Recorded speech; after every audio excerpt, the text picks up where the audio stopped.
I've got this set as live. I don't have my microphone over here. I knew I was forgetting something major. I left my SD card in the other room. I will be right back. We're not really ready yet. Hold on 1 second.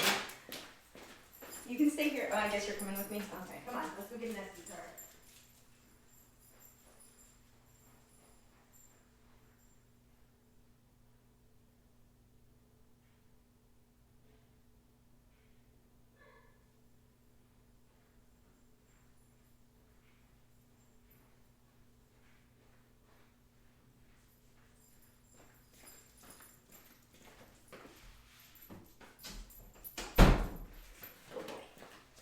Okay, we'll see if we've got audio. Let's see if there's any noise coming on in there. And I'm putting my SD card in backwards because I'm a pro. Hopefully that one has enough space on it. Do I have audio in this right now? I do not. Is there audio? I'm gonna give this a second and make sure we've got audio before I get started. I'm a genius. I knew I was going to be forgetting something tonight. Oh, there's noise. Okay, we are good. Oops, don't hit that. That's the wrong button. Let me mute this and there we go. So the only thing that's kind of weird, this house, my studio, or not my studio, my office is on the entire other end of the house. So I'm actually out of breath from running to the studio. Also, I just might be super out of shape. Okay. And let's actually hit record. And I've got to move that camera just a bit. We'll have to do a little bit of readjusting here. Oh, there we go. Let me make sure this one is okay. And I so thought I was ready. This is not okay. There we go. Now, as long as I don't bump that, that's kind of, it's questionable how I've got that sitting on there right now. Okay, here we go.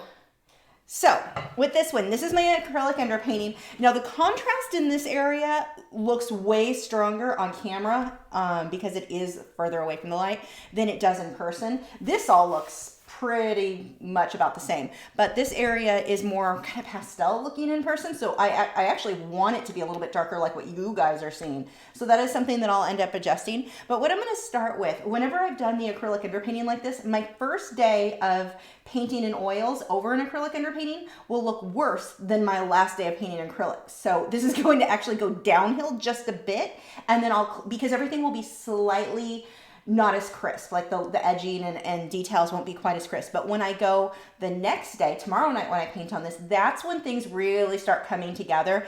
It's just kind of an inevitable thing. And I know you may be thinking, well, why would you bother making it worse?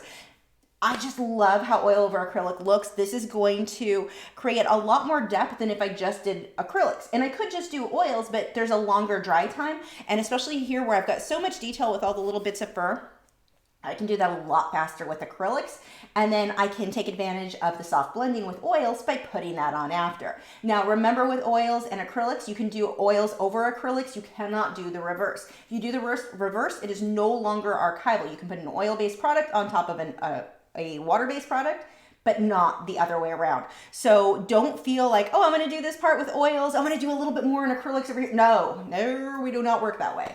So let's see. Let me see if I've missed any. Okay, Carla says I'm on. Yay. Audio's good. Remember, if you have questions, do the @Lachri Fine Art. If your question doesn't highlight my name in orange, I just won't see it. It's not that I'm intentionally trying to ignore you. I'm just very unlikely to see the question if it is not. So, Gibson's over here sighing. Tonight, I'm going to start with the smaller details. Now, usually you guys see me work with the background and then do the foreground. Now when I start with this layer of oils, I'm going to do the reverse. I'm going to start in here so that I can rest my hand on the dry areas of the painting. If I do my background and I want to rest my hand as I'm painting the fur, then I'm going to get oil paint all over my hands, not the least toxic method to paint. When I paint oils, I ideally try to keep all of the oils, all of the supplies off of my hands. So let's see, a couple questions here. Kavian said, I've changed my career goal from an independent artist to an art teacher. Any tips and advice you've learned from teaching your students? Yes, start with children. If you can explain to a child how to do something, it is going to be a breeze to explain to an adult. Ideally, there's a few adults that nothing's going to help. But if you can get to where you understand how to explain things in a very simplified way. So one of the things that happens with a lot of time, I guess I can actually start painting while I explain this. One of the things that happens when you start teaching, you may read books and you have all of these terms that a new student is not going to understand. They don't care if I call it fat over lean. I need to explain in the most simple terms what that means. And if you can explain that to a child, it's going to be much easier to explain it to adults. Plus, children, when you're first starting to learn, are not going to be as critical of you and your teaching capabilities as an adult will. So I have the wrong reference photo pulled up. 1 second. Let me fix this. But that will really help, I think, in teaching you to, hold on, I can't multitask. Let me get the right image up. Oh, wait, that one is the right image, isn't it? I think that is the right image. It's one of the right images. Where's the other one? 1 second. Okay. But if you can work with kids, I think it's less intimidating than when you start with adults. Adults are going to have a much higher expectation of your capabilities than a kid will. And like I said, when you're teaching kids and explaining to them how to do things, that it won't be a problem for you to teach adults then. So that would be my first tip for you, and learn to simplify things. A lot of people want to get into all the technical terms so that they sound really knowledgeable and really fancy.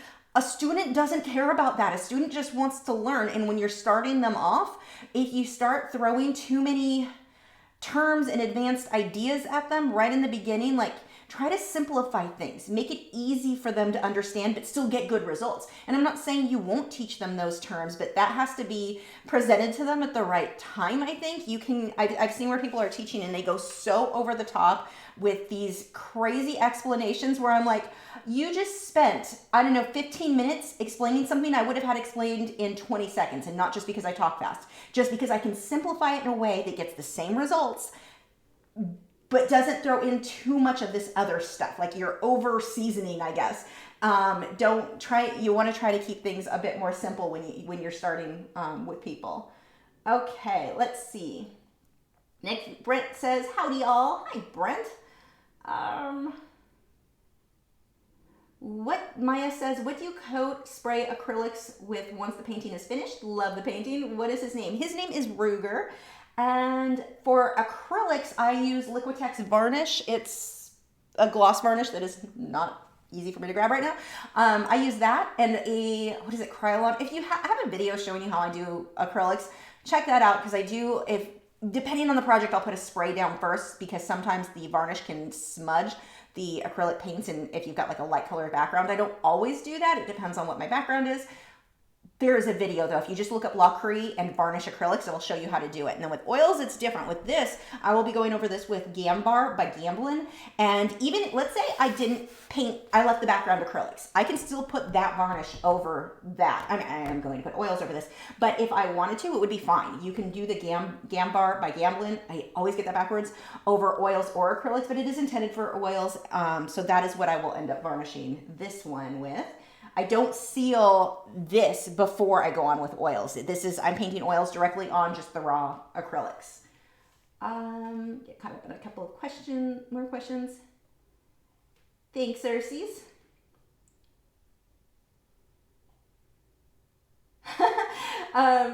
So let's see. I just made lasagna and wanted to watch something while I eat and saw Lachri art live. Problem solved. Well, welcome. I'm a little jealous of your lasagna right now. Jamie said, this one is so fun. Thanks for being here, lady. Thank you, Jamie. Emma Lee says, I love that you're doing another dog painting. I do pet portraits and it helps me so much to see how you do these. Client reference photos can be so difficult. Luckily this one, some of the color was a bit overexposed just because it is from a wedding portrait, and there's not a ton of detail, detail, because he was in with he was in there with his humans in that photo. So I don't want to put too much. This is going to be a little dark, so just a little bit of that brown, and then I'm going to switch. But overall, this was actually a really good photo. The lighting, I love that it had the shadow inside, so I got lucky on this one. But yeah, sometimes you get these photos and you're just like, I don't even know where to, that's not going to give you the results you think you're going to get. Let's see. Kirsty said, will you always do live streams at this time? I'll be starting a new job and it's 12:30 here, so it will be sad if I can never be part of a live stream again. Yeah, I mean, at this point, I don't have plans to change. This is my normal Wednesday night stream, but I may do some on Facebook as well. So quick rant and update, I guess, about what's going on with with YouTube right now. So I left my MCN. I was with Studio 71, and I've been with them since, gosh, 2014, 2013, I don't know, a really long time. And they, I emailed them because they take 30% of my YouTube income. And I'm like, the only service I use from them would cost me $15 a month. Epidemic Sounder, I think it comes up to about 15 after the discount with TubeBuddy. I'm not seeing any benefit to staying with them. And when I ask them a question, they don't email me back. Like they've gotten really bad. So I emailed, they used to be Collective Digital Studio. So I emailed the guy and I was like, hey, when is my contract up? And the next day he told me, even though he said he would be getting back to me that day. So he tells me and I said, okay, well, is there any benefit? Now I'm like, sell me on this. Sell me on why I should stay with you. Maybe there's a benefit that I just don't know about. And I said, what, this brush, by the way, is clean. I'm just using it to smudge my dark brown into the raw sienna. But I said, what benefits are there to staying with you guys? Like, is there something that I'm not seeing? And I'm genuinely like, sell me on your services because there may be something I don't know about. His response came 3 months later. 3 freaking months. So he says, well, this is your 30-day notice. We've decided that we're not a fit for you and blah, blah, blah. And I'm like, which is fine. I was going to cancel, so they let me get out early. But I was like, wow, that is the worst customer service I have ever seen. These people have been getting $200 to $300, sometimes $400 a month from me for years. And wait, what? Like, it was the weirdest thing. So anyway, so they gave me the 30 days, and once the 30 days was up, I contacted him. I'm like, hey, I'm still on your network. What do I need to do to get this taken care of? I get an automatic email saying that he left the company the day after he emailed me saying they're going to terminate my contract a few months early. Okay, so I had to contact somebody else. They never even notified me that I had a new manager, which they used to be good about. So no information on that. They just changed without, I'm just like, wow, the level of incompetence with how they used to be and how they are now is just insane. So I was like, okay, then I look up who a new person to contact was, get a hold of them. They went ahead and got everything set up, but what they didn't tell me, now I knew I'd have to remonetize, what they didn't tell me was that YouTube, the way that it is now to monetize is very different than what it used to be, so it could be up to 2 months before I get remonetized. Luckily, it only took like 3 days, so that actually went fairly quickly, but it was like stressful thinking, oh my gosh, I'm not getting paid for any of my videos at the time, and I didn't know how long that was going to take. To get back together. Then starting it finally came through that I could be monetized on Sunday night. And as I'm sitting there remonetizing one by one all the videos so I could put the ads where I want them, I start getting notifications on every single group challenge and almost every single Smart Art Box videos, because those are the ones that I've used royalty-free music through Collective Digital or Studio 71. I've been using their services. That is what the only benefit I had to paying them $300 a month was the music. That is the only benefit I ever saw with them. And I'm one by one, now that I'm not in network, getting copyright claims on, it ended up being about 50 videos. I think it was like 51, 52 videos.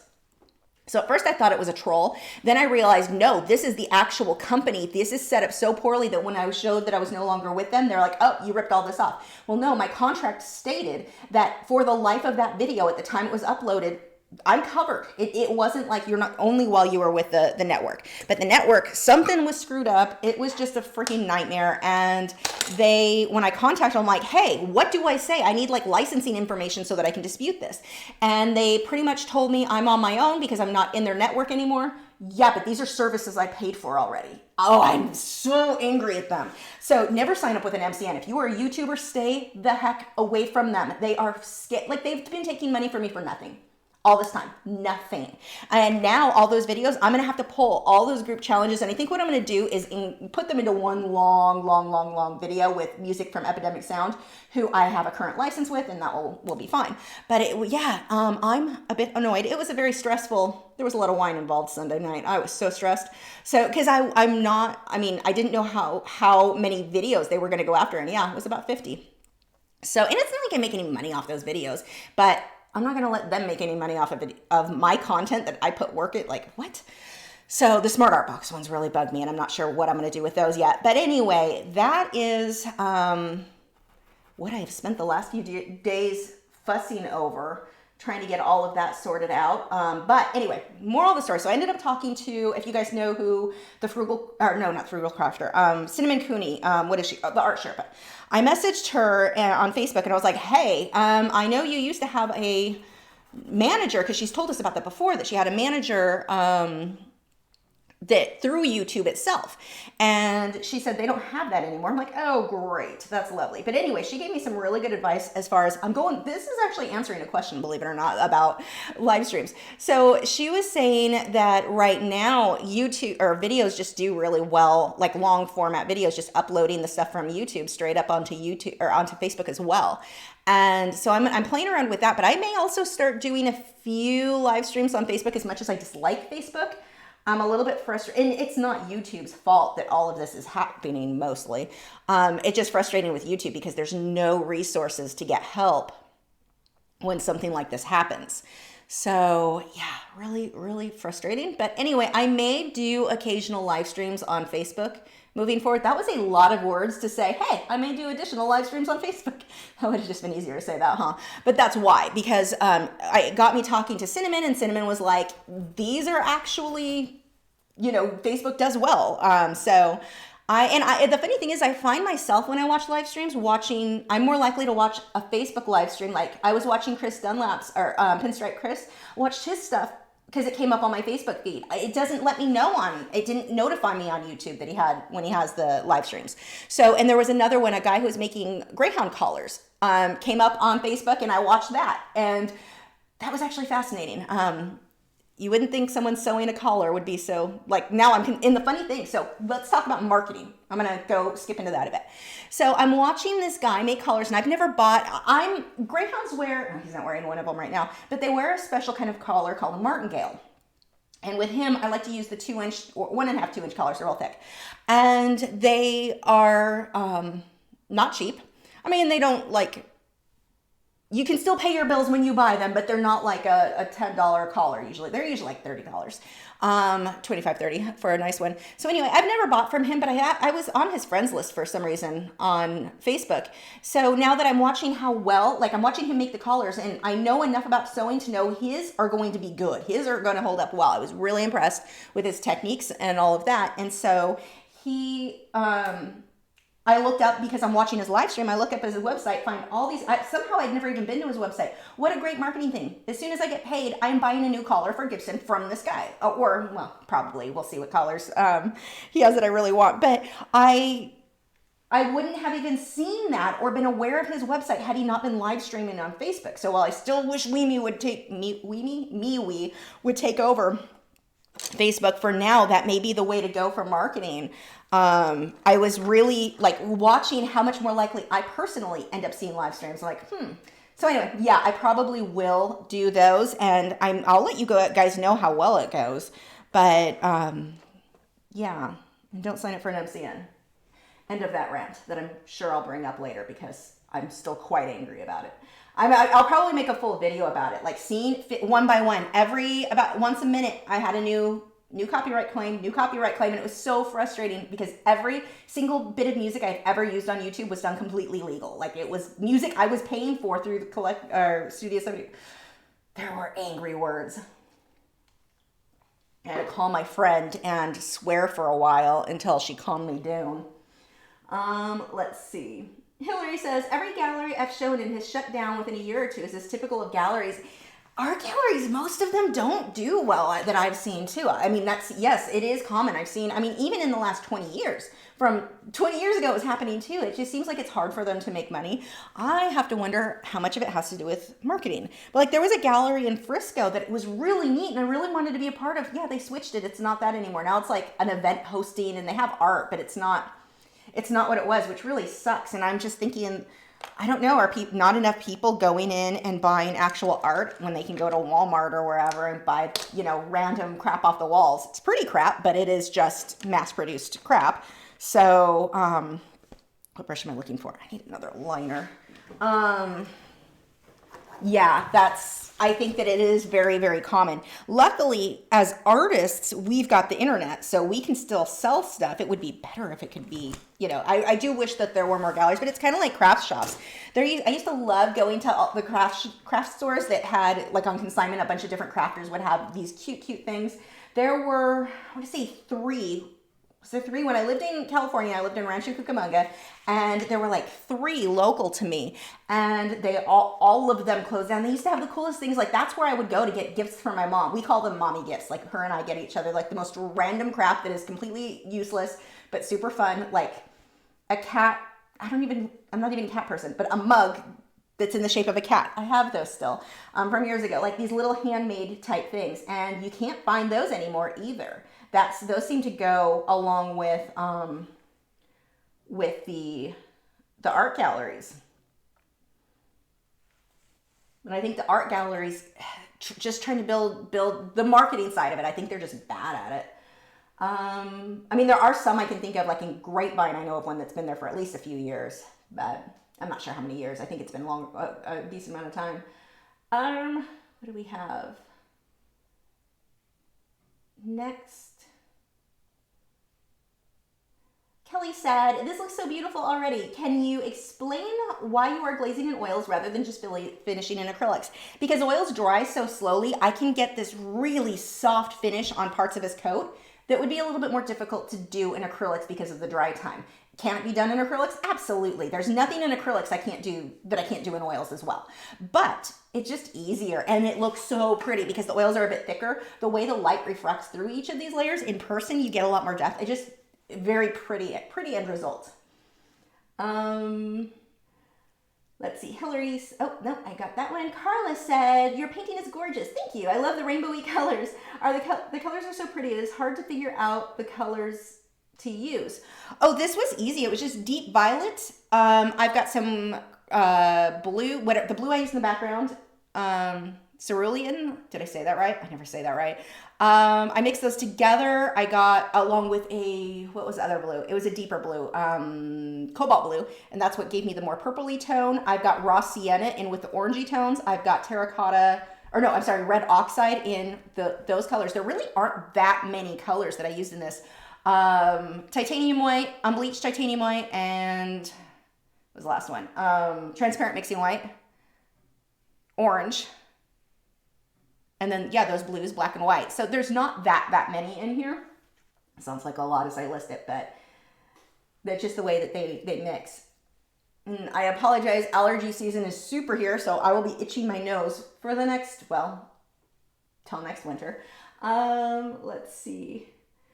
Elaine said, I've noticed some video game guys are doing like live video on Twitch. Is YouTube starting to take a turn for the worse?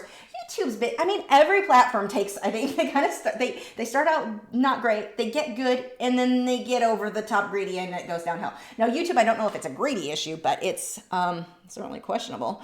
I don't know. There's definitely some problems. When I was watching a video, my friend linked me, if nothing else, it made me concerned and feel better, of a girl whose account had been hacked and stolen, and YouTube's handling of it was terrible.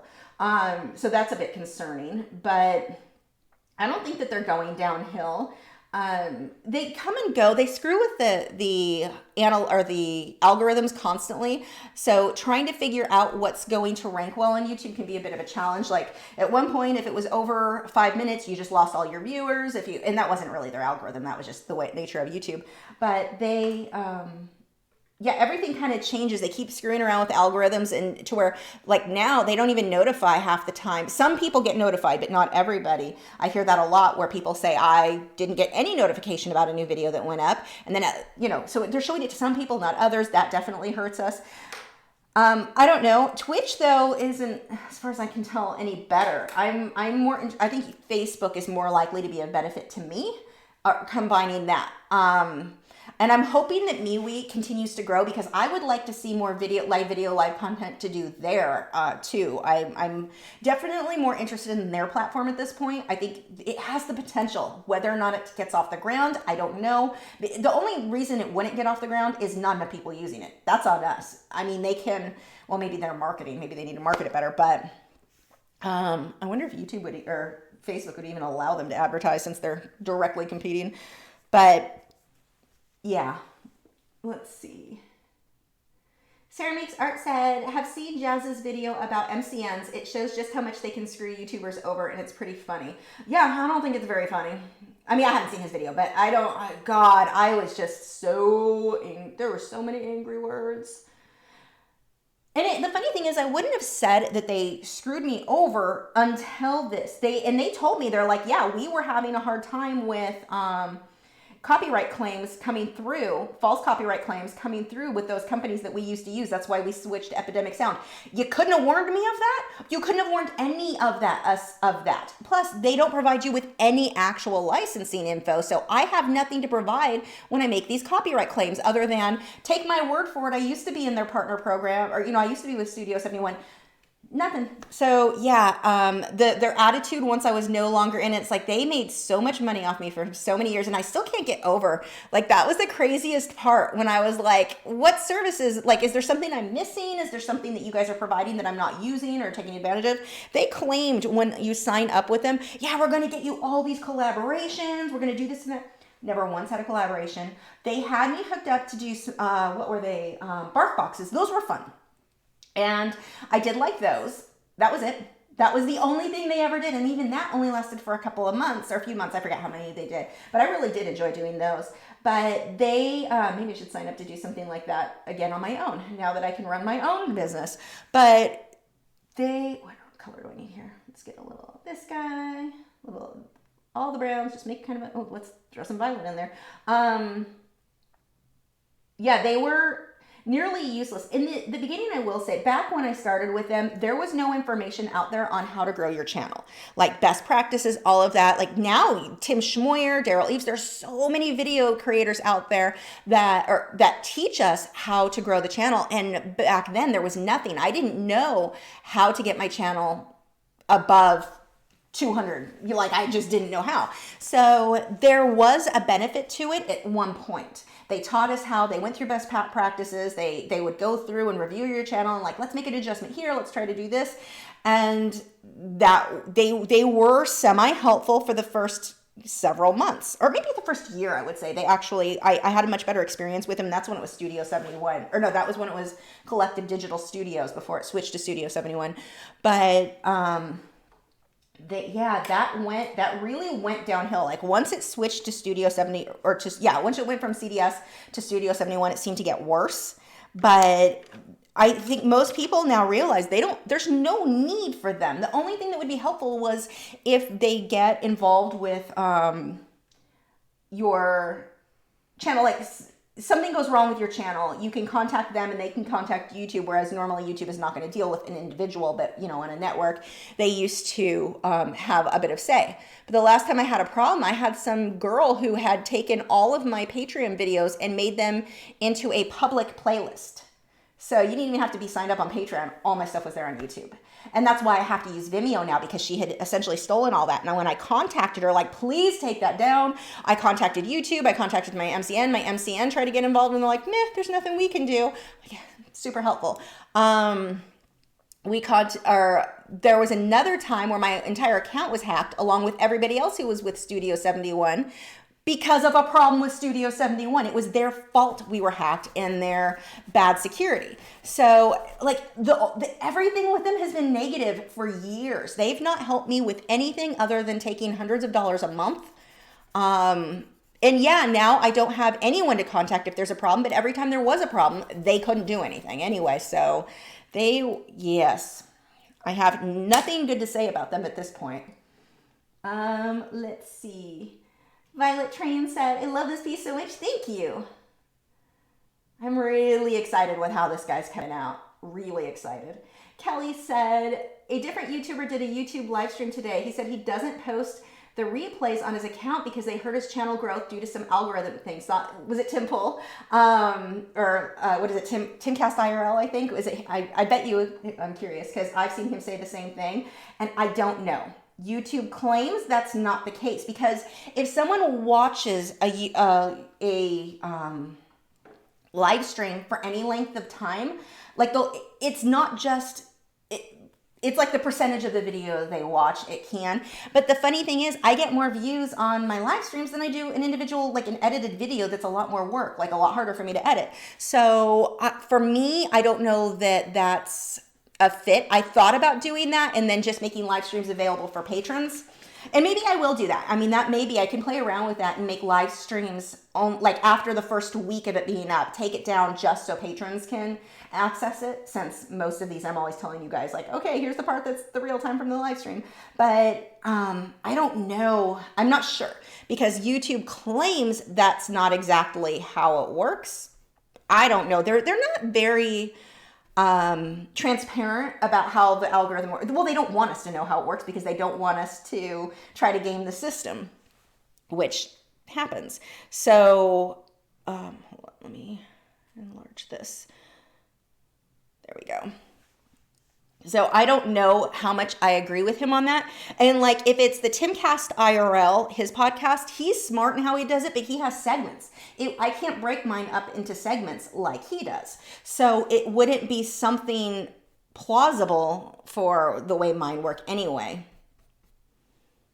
So see what I'm tinting color, adjusting shadows.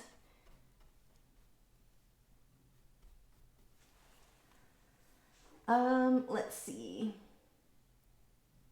Joe said, not to keep your anger boiling, but what was the logic for MCNs in the first place? They claim that they would help you get collaborations. They claim they were going to help you grow your channel.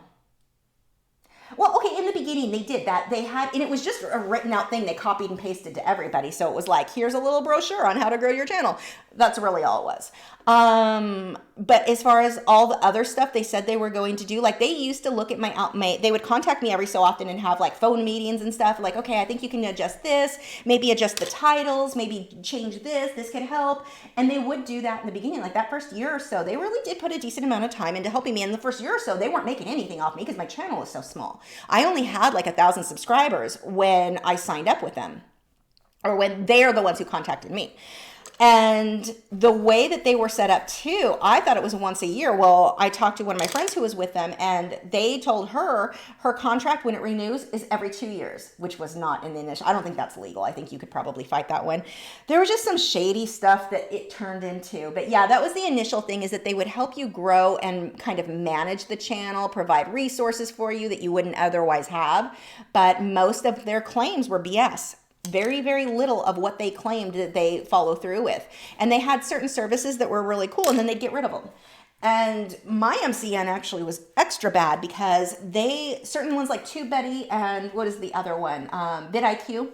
Those are services that are actually very helpful, and I pay for it myself now. But most of them are like, oh, a lot of the MCNs, it's covered under your MCN, except mine. Mine did not cover any of that. Now they work with vidIQ, but they didn't for years. So I ended up having to pay for that myself. And it's like, all of the money I'm paying you guys, I could really do a lot better buying the services individually, like a la carte, that I want, instead of you choosing for me and then canceling it halfway through when I like a service. It's really annoying. I think they just run their business badly. I still can't get over the guy who told me when I was like, sell me on this. Like, what is it that I should stay with you guys for? 3 months later, he contacted God. Okay, let's see.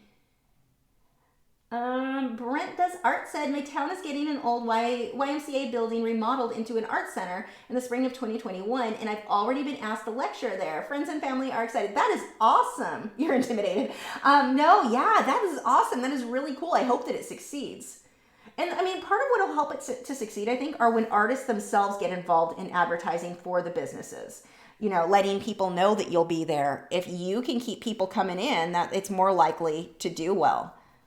I mean, not that it's all on the artist to do. The business should be doing it too. But I think we can use social media a lot to help these companies hopefully succeed. Sarah said, I'm not saying what they're doing is funny, but Jazz is pretty entertaining, and he's clearly angry in the video. I'll have to check that out. Thanks, Sarah. I will definitely look him up. I know he had a good Smart Art Box video. I don't actually watch a lot of other artists. I should. Beak Writer said, I'm no longer on your Facebook group. May I sign up again? The art of, I don't know, what, you were arguing with our mods, weren't you? No arguing with the mods. We kick people out for arguing with the mods. Just follow the rules. Everything's good. Let's see. As long as if you can follow that and not question everything a moderator does, absolutely. Because one of the things in the art groups you have to remember, people get mad at the moderators for one of the most common things we have happen in the group, we have to delete posts because people will post things and not put a description under each image. And you may think, well, what difference does that make? Because if someone comments, if you've got 4 images and someone comments on one image, it pulls it separate in the group. Now we've got a post in the group with no information, no context, no why is this here? So we require every single image, if you want to upload it multiples, that's fine, but every single image has to be posted with a description. And for some reason, there are people, I don't remember if you were one, Vic, who did that, but people get angry, like they don't want to do it or their phone didn't do it. I don't know. And then they get mad at the moderators. And it's like, I'm the one who set those rules. That wasn't from the moderators. That's on me. But the moderators always get the people arguing on that. I don't remember on your specific case, but that's usually the reason people will get removed from a group. I have like a 0 tolerance for my moderators. Help me so much. And so if somebody gives them a hard time, I'm like, nope, you're out. We aren't playing like that. I need to keep the moderators because I can't run that without them. Let's see. But I don't think that was yours. I don't remember. Those are just the common reasons somebody would have been removed. But I don't know if you left or what happened there. Kelly said, regarding the YouTube live stream thing, no, it wasn't Tim. It was a book reviewer. The Art of Joseph Fisham says it's folklore, though. Yeah, and I don't think it's true. I do think that that's inaccurate. Like in the case of a podcast that's set up where you've got segments where they're talking about different subjects, that totally makes sense because someone may be interested in one of those subjects and not the next. So that makes sense just in general for good viewer retainership. But on something like this, no. And like Joseph said, it was folklore. I don't think that it's because YouTube used to have their algorithm was different, but they claim now that's not really going to make any difference. Because if it's longer, people are watching if you can keep them interested, which I don't know that I can do that on these, but if people are interested and watch longer, then that alone is will help it to rank better. I don't know. Let's see. Sarah Makes Art said, if you decide to try watercolor, get yourself some eraser sponges or magic sponges. They lighten colors like a dream. Ooh, I need to look into that. Can you link me on Facebook, Sarah? I would like to see what you're using. Diane said, hi Lisa, sorry if I missed this, but what size canvas are you working on? Love your work. Thank you. This is an 18 by 18. It is a Frederick's Pro, It is a Frederick's Pro Series 20-ounce Dixie. So it's a very thick, if this happens, wash your brush off before you pick it up. This is how you get crap all over your hands when you're working with oils. But it is a very heavyweight canvas and has a lot of tooth to it, very bumpy, a lot of texture, which is not ideal for the type of painting that I'm doing. But it is the only one they make in the 2 1/4 inch thick canvas, which is a stun. It's so pretty when they're hanging on walls, like a real thick box canvas. So what I do in this case, I took 3 coats of Liquitex gesso, let it dry in between each coat, and then took I want to say it was a 220, if that's a thing. something, sanded paper, and I just lightly went over everything, made it nice and smooth, and now it works like a Frederick's Blue label. So I've got the tooth that I want, it's smooth, but I've got that fancy box. I do this too on all of the convexo canvases or the round canvases. Those have more tooth than I like, but I love the shape of the canvas. So in that case, I'll do a couple coats, 2-3 coats of gesso. And this, normally I do 2 coats. This one was so rough, I had to do 3 coats to get it to be as smooth as I needed. Let's see. Next we have, I think we're kind of, if you have a question, make sure to do the Lachri fine art. If it doesn't highlight my name in orange, I just won't see it. It's not that I'm trying to ignore you. That just inevitably happens. Okay, back onto details. So this brush that I'm using, just to give a quick shout out to Smart Art Box, because, which yes, they provide me with the boxes, but I do want to say one of the things I absolutely love, many things I love, like this is a Winsor Newton Galleria angled brush. I would have never purchased this. It wouldn't even cross my mind, and it's amazing. And I love it. So like, even if I do a project and I'm like, I really don't like the project, I don't like this month's box, you'll get these random supplies that you're like, I didn't even know this specific brush existed. And it's phenomenal for what I'm doing right now. I absolutely love that with those boxes. I mean, usually I do like the projects, but it's really neat to have these, like, just stuff I wouldn't have thought to try.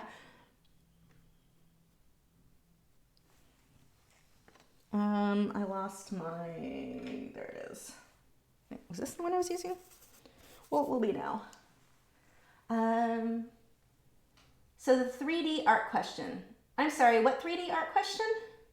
Did I miss one? I don't know what your question was. I don't see it in there. Am I caught up on everybody else? Yeah, we're good. I'll need more information for that one about whatever the 3D art question was.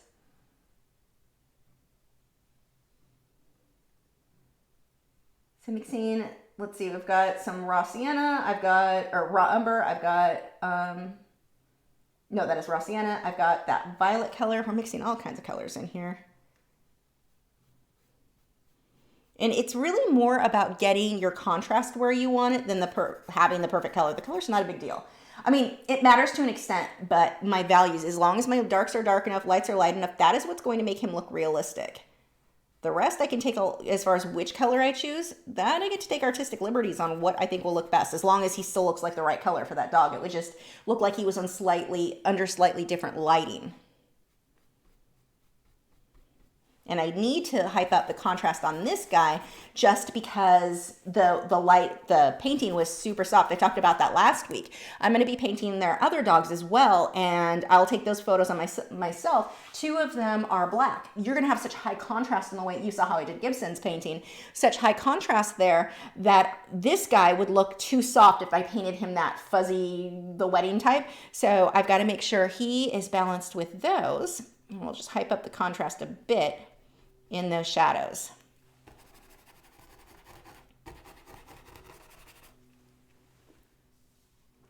Let's see. Diane said, great info on the canvas prep. Do you think that might be a stream you could show somehow how you do the gesso and sanding? Is that something you can prep or get a smooth finish? I probably should just do that as a separate standalone edited video, because the dry time, I don't generally use the hairdryer to dry it. I just let it air dry in between each layer. I wouldn't have it done in a single live stream. So I think just an edited video, that would make for a good one. Elaine said, I know you don't work in pastel much, but what would be the best size paper to use for that medium, and what size colored pencil would be best? For colored pencil would be best. For colored pencil, my favorite's 11 by 14 most of the time. If I'm gonna airbrush the background, then I'll hype it up or jump it up to like 16 by 20. Just my personal preference. You're gonna get a different answer from everybody, but 11 by 14 I really like for like a, where you're kind of zoomed in on the subject, not a full scene or whatever, just like a face of an animal. I feel like I can get all the detail I want in there. That works out well. For pastels, I can't tell you because it's not something that I work in. The only pastels I use are pan pastels, and that's just for getting my backgrounds. And in that case, 11 by 14 works too. Or 16 by 20 like I did on he's over there, the deer with the coral. So I can't tell you for sure there, but you may want to talk to Jason Morgan. He's the pastel expert I send people to. It's funny. He really likes pastels and can't stand working in colored pencil. I'm the opposite. We're like complete reverse on which medium we like when it comes to those pencils.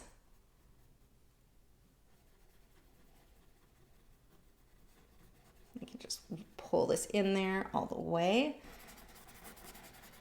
And that way the black that I had in there isn't too dull.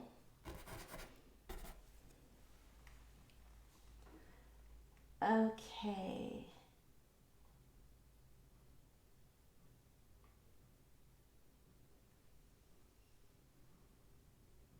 Adrian asks, do you still do critiques on our artwork? Actually, next week, and I will be posting over in MeWe, that is what we're going to be doing next week, are some critiques from you guys. So I will be opening up submissions for that probably Monday, because if I open it up too soon, there's just going to be too many submissions. And I mean, no matter what, I won't get through all of them. But yes, I do, but not the way that I used to. I don't accept individual through email or whatever. This one, sometimes I do it from patrons, sometimes from Facebook. This time will be MeWe. So yes, but not like I used to. Those videos never got me views, which I don't mind, but they didn't get views, and they were one of the hardest things to edit and prepare for. So I'm like, there's got to be a better way to do critiques, and the live stream seemed to really work out a lot better because I don't have to edit them, and I can get through a whole bunch in one stream versus one a week like I used to. Nice to meet you too, I can't read that because it is too far away. I'm not going to even try to say that again because I'm just going to continue butchering it. I apologize. I'm really bad at names. Ursi said, I like the super contrasting hue and color and the saturation of the dog. Thank you. Okay. So I'm going to actually leave this over here a little bit in case I need to rest I'm not even needing to rest my hand, so it shouldn't be a big deal, but I want to start hyping up the contrast a bit more over here.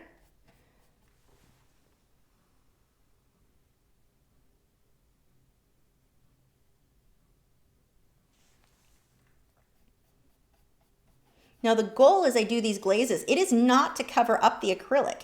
I'm tinting the acrylic, I'm correcting detail and contrast and all of that, but I want to see the acrylic show through. So I'm not putting it on super, super thick. Each of these layers is very thin. But it is each of these layers, they will soften each of those out. So like in here, get another brush because I do want to start pulling a bit of unbleached titanium white over there, just a bit. We'll mix that. Let's see what other brushes I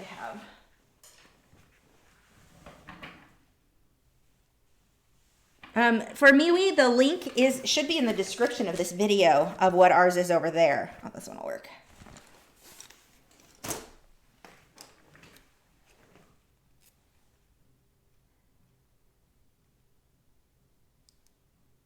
Okay. Now the unbleached titanium white, this is a bit opaque, so I've got to watch how much of this I use because if I put too much, I'm just going to completely cover all the work I did in acrylics, which is not the goal. I just want to soften up a bit what I had. So I'm mixing some of that in with that raw sienna.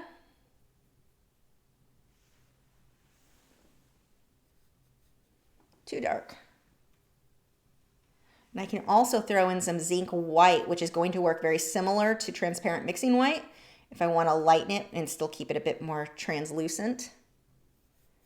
And one of the things that I need to do over here is pull in some of the background color.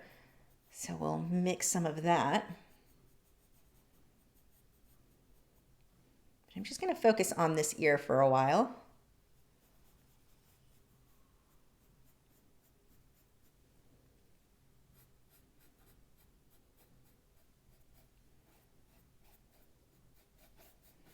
So this ear is going to look, if I look at it as a standalone, it's like, that's too dark. But the thing is, this whole side is in shadow. So it's not going to be the correct color for his coat. His correct color, I believe, would be over on this side.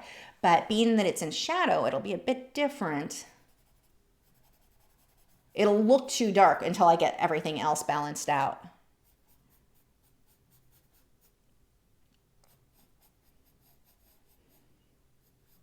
Now you've got to be careful with oils not to overblend. You can do a couple brush strokes and think, wow, it looks great. So if 2 brush strokes made it soft, I should blend 50 more. No, that is one of the biggest mistakes people make when they're working in oils, and why so many have a hard time with this medium is that you'll make a couple of, like, it's too easy to blend, so they overblend. A couple brush strokes and then make yourself stop.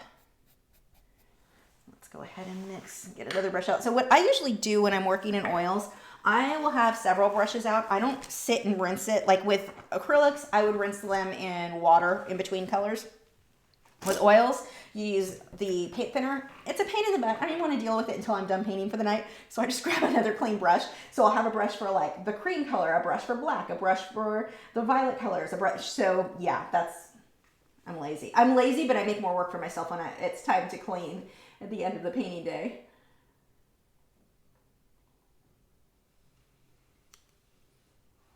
Sung said, the painting already looks finished. It's amazing. Thank you. Allura said, have you started reading Stormlight Archive first book? It's called The Way of Kings. It's a series. It has a lot of promise to it so far. It's by Brandon Sanderson. I have not yet. What have I been reading? I've been reading The Witcher. I'm on still the short stories. So that is what I'm currently on. I tried some books last week that were so painfully bad. It was like the free Audible escape. The contradiction, she'd say one thing and the next one she'd completely contradict what it got so aggravating, and the narrator was atrocious. I mean, I guess the narrator and the author were well paired because they were both horrible at their jobs, but the author had no idea what half the words she used meant. It's like she'd use it in a way and I'm like, that word doesn't mean what you think it means. It was painful. But I was listening to that for a bit because it was funny. It was so bad, but now I'm just sick of that. And I did, actually, one of the things I'll probably go on a binge with, my neighbor linked me a whole bunch of true crime podcasts. So that'll probably be one of my upcoming things to spend some time on. The Witcher ones I like, but I also don't get super obsessed where like, I can't put this down. Because I'm on the one that's a short story, so it's not like a continuous... Like each little story is kind of completed. Which one was, that's transparent. Okay, paying attention to what I'm doing here. I'm not really paying attention to what I'm doing here, by the way. So I'm just using the same colors that I used in the background. I don't need it to be exact. I just need it to be close so that I can pull some of these colors into the ear. And that is pretty close. Let's see. Bianca said, hey Lisa, how do you keep brushes clean while painting oil? Do you use a paint thinner, wipe them, and then swap colors also? Well, I think I just got that one. What is the jelly in the palette? Yes, it is. Okay, that is liquid, a lot of liquid. That is my mixing medium. And then the way that I do it, you can see, I think, that I've got several brushes off to the side. I've got one for where I'm using more magentas and browns, one for lighter tones, one for black, or a liner for black, a liner for darker or medium tones. I've got another brush for the bluish gray background to pull in. So I use a lot of brushes, and I do wipe them. So if I'm going, like in this case, let's say I wanted to switch to purple, I would just wipe this off and reload it with purple. Those colors are close enough. If a little of the blue bleeds in, you're not really going to notice. But if I really want to use the same brush, then I'm going to need to clean it off with some odorless mineral spirits. I use Mona Lisa odorless paint thinner. Works very well, but I am too lazy for that. So I just use a lot of brushes and then make more work for myself when it comes to cleaning them at the end of the night.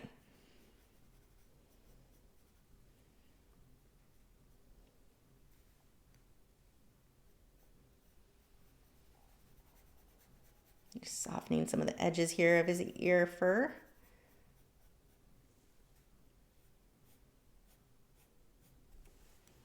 And where's my brush that I was blending with? There we go. Elaine said, would you still critique pastels? Yes, I still critique pastels because when I do a critique, I am critiquing mostly the composition, your values. Like no matter what medium you're working in, good art is still good art. The rules apply no matter what medium. I don't like, you don't get off easy because it's one medium over another. You still want to create good art. So absolutely. And even the videos, like my lessons, like the Patreon lessons and all of that, you can do. Like I have a friend who primarily works in oil or in pastels, and she still watches my videos because she says she still learns from the techniques I'm teaching. You know, values, contrast, design, all of that.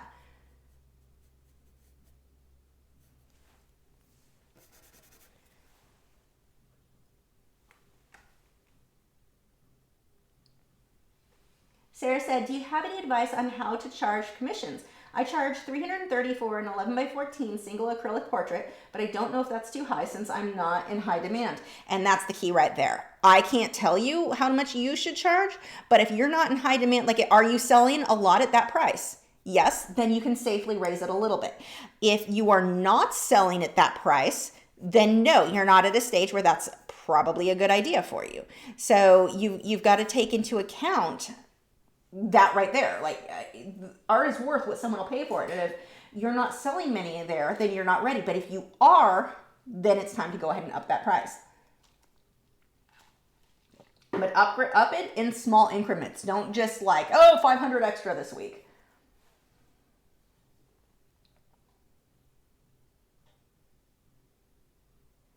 Yeah, that book by Brian, or whatever, I forget his name again, Sanderson. I definitely do want to check that out. I really like his writing style. I like the worlds that he develops. I like the way he describes stuff. Huge fan. Well, I really liked the one we're waiting on the last. I can't even remember the name now. Star. There's a sky. There's stars. I don't know. I'm really, really excited about the next of those coming out. I hope it has a good ending, because if it has a good ending, it'll be the type of book that I listen to over and over and over again. But if it has kind of a meh, it doesn't matter how good the beginning was. If it didn't end happy for me, I'm not going to listen to it again. So I'm really hoping for a happy ending. I'm not one like who likes like okay endings. I want the full-blown fairy tale happy ending. I'm a child. Oh, turn my thing to this light. I'm out. Okay, hold on. Let me pull that up. Let's see. There we go. That should work. Oh, I can kind of read the writing a little bit easier now, too.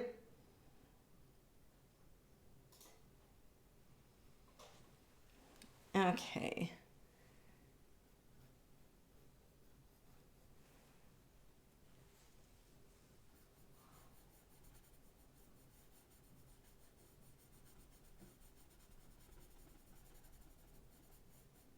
And each of these layers should be fairly translucent to get the effect that I want. I start painting them in opaque, and there was no reason for me to have an underpainting. Like, I completely defeat the purpose of that.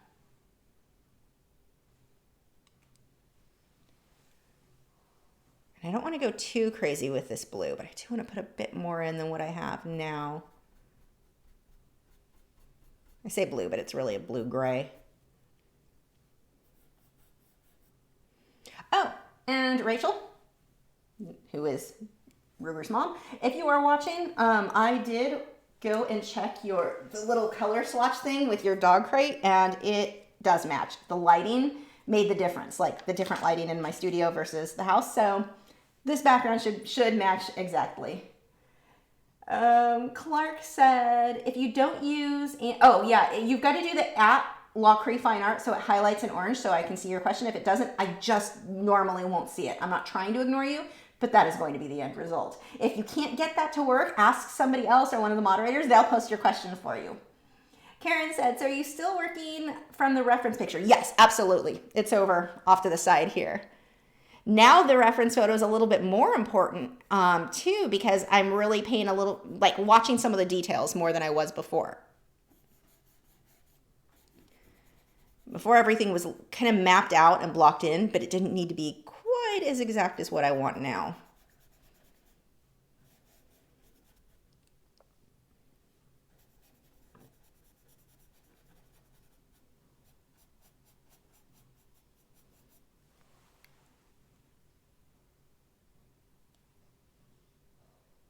Hi, Tanu. Am I saying that right? I apologize because I'm probably not, because I don't pronounce anything right.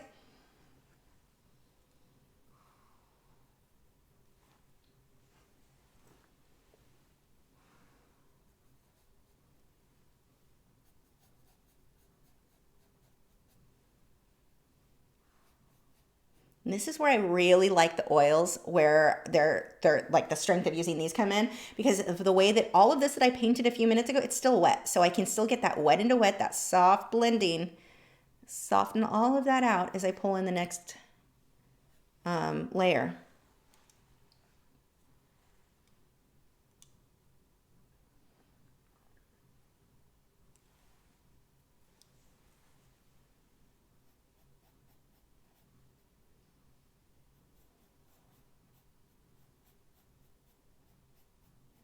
And the brushes that I'm using, my favorite brushes are usually the fairly inexpensive ones. These are from Hobby Lobby. They're their generic Master's Touch, and while I do not like their other generic products, I don't like their canvases, do not like their paint, do not like their pencils, don't like any of their other generic stuff, I do like their generic brushes, and these are their synthetic hog hair. It's the one listed as oil. They have, for oil paint especially, they are the perfect, like, stiffness, thinness, or bendiness. I don't know, you can call it either way.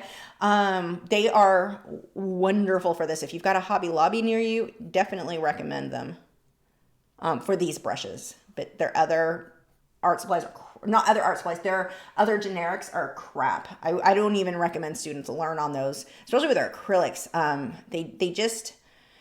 They don't work for my techniques well. I guess I should say that for that. But their canvases their canvases were a huge reason that I swore off anything but Frederick's in the beginning. Because, and just for transparency, I'm sponsored by Frederick's, but that happened before I was sponsored by Frederick's. I started having problems with their stretcher bars. I would paint something and then the stretcher bars would warp. So either I have to restretch it or put it in a very heavy duty frame to keep it from continuing to warp. They're using crap stretcher bars. Or I would have areas where like oil had gotten on whatever they gessoed it with and acrylics wouldn't stick. It would just keep coming off. Like I've had the weirdest problems with their canvases. Not a fan. And that's the case for all of the generic Michaels, used to be Aaron Brothers. Theirs were terrible. I've had some serious issues over the years. Now, you may think, well, I painted with those and they were fine. Okay, how many did you paint? I had you may be working with a smaller sample size. If you painted 3, 4 paintings, you may not have run into any issues. I painted hundreds, so I had more of a chance to run into every potential issue that brand would have. Never have any issues with the Fredericks. Tanu said I pronounced it absolutely right. Wow, that's a shocker. Watch, give me 5 minutes and I'll pronounce it differently because that is what my brain tells me to do and it'll be wrong. So I'm really bad. Said, wanted to thank you for your tips on pigment markers. I love how, oops, that just scrolled too far. I love how my eagle is coming out with those. So realistic. Thanks a ton. That is awesome. I love those markers. I need to do more with them.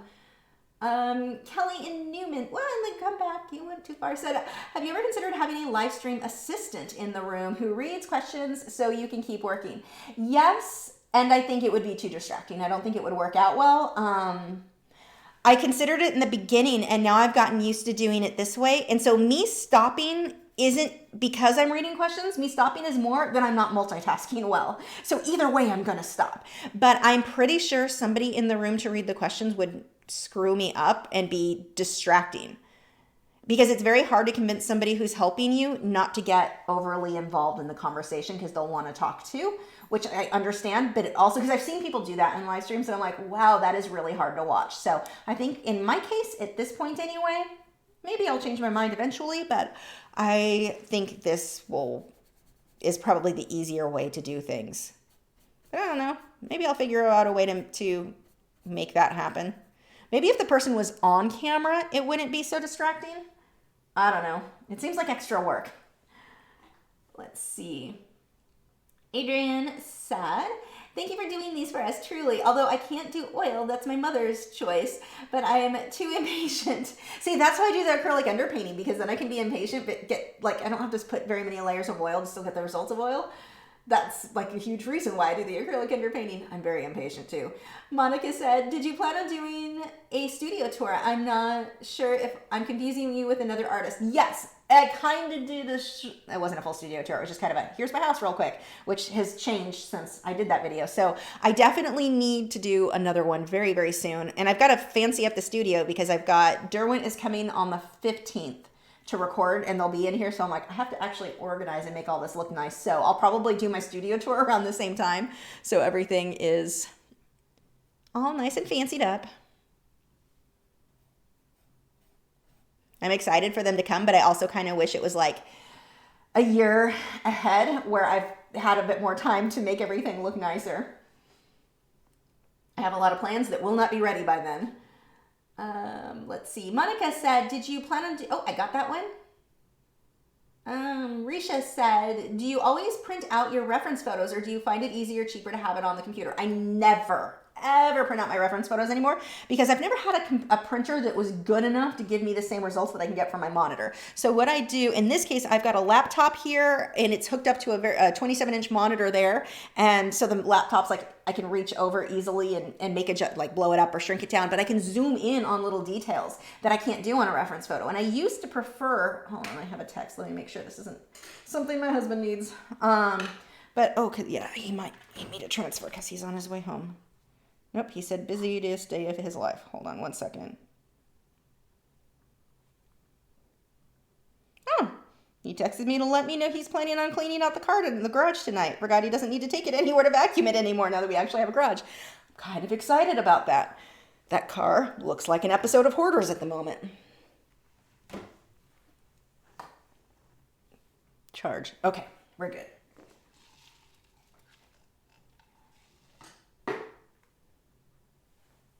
I find a quick marriage tip for you. I let him have his little space where he can be an absolute pig. He's very messy. And then I don't have to kill him. And I don't end up in jail. In our first apartment, kind of funny side story. So our first apartment was super tiny. And my husband is one where he leaves a trail of disaster everywhere he goes. He'd come home. There would be, back then we used to drink soda a lot. He'd have like 2-liter bottles of soda. He wouldn't put them in the trash can because he would have to take the trash out sooner. So he'd leave them all over the counter. Oh, that used to drive me crazy. He'd have like a shoe here, a shoe there, comic books here. Like you could see as he got home where he left everything. And he would do that right after I cleaned. Oh, it drove me crazy. So now he has his room, he has his car, and I don't give him too much crap. Mild amount of crap. Not enough to have an actual fight over like we used to. Like we were a very odd couple because when we first got, like people fight over all kinds of things. No, our only fights really have been about cleaning because I'm really picky and he is really a pig. Bad combination. But now he has his own space. I'm like, okay, you can be a pig in there and I won't try to murder you. And then we don't fight. It's really perfect. I'm throwing stuff on the floor. His car is one of those spaces.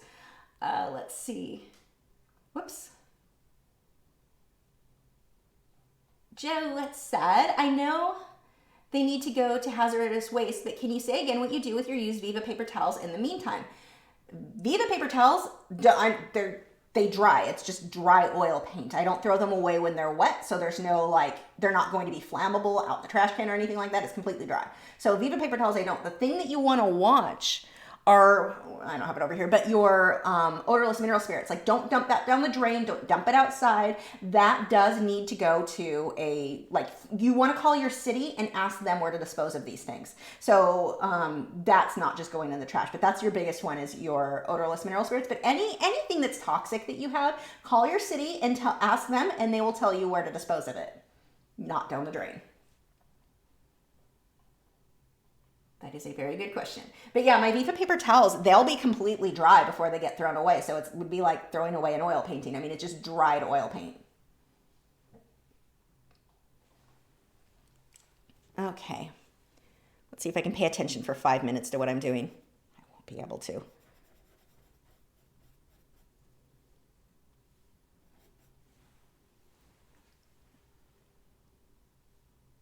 Okay, so one of the things that I need to start doing right now, I've got these lines a little too straight. I've got to get a few more curves, a little bit more with the deeper shadows. And what's happening is it's a little bit harder for me to judge my values because I don't have anything dark enough over here. And it's not like going to be crazy, a lot darker, but it needs to be a little bit. Actually, what you guys are seeing on camera is about what I want. What I'm seeing in person is way lighter than what you guys are. So now I'm trying to make it look more like what you guys are seeing. The Art of Joseph Bishop said, I could not be a pig in just one place.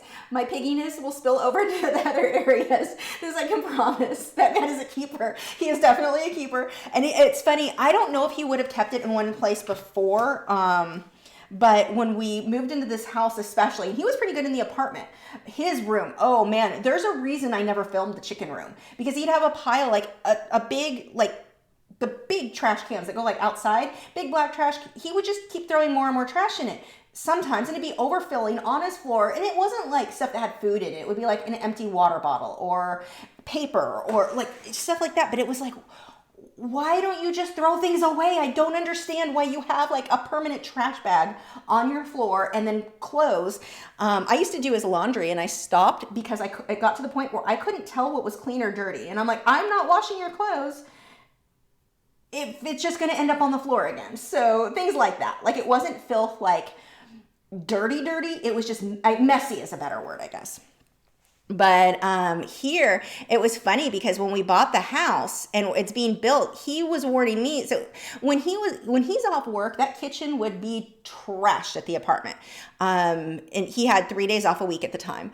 And he, for some reason, has in his head that I'm the one making the mess. And I'm like, yeah, when you're not home, it's always clean. So try again. But I've never been able to convince him of that. That's been an ongoing, like, not an argument like we're really fighting. We just kind of funny bicker back and forth about that one.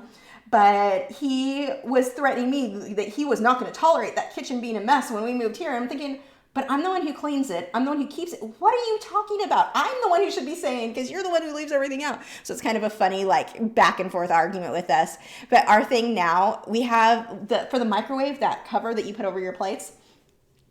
Both of us keep I say freak out, but again, it's not like we're actually mad at each other. It's more like we walk by and give each other a dirty look or point at it. If it gets left out of the microwave, that's kind of our ongoing back and forth now.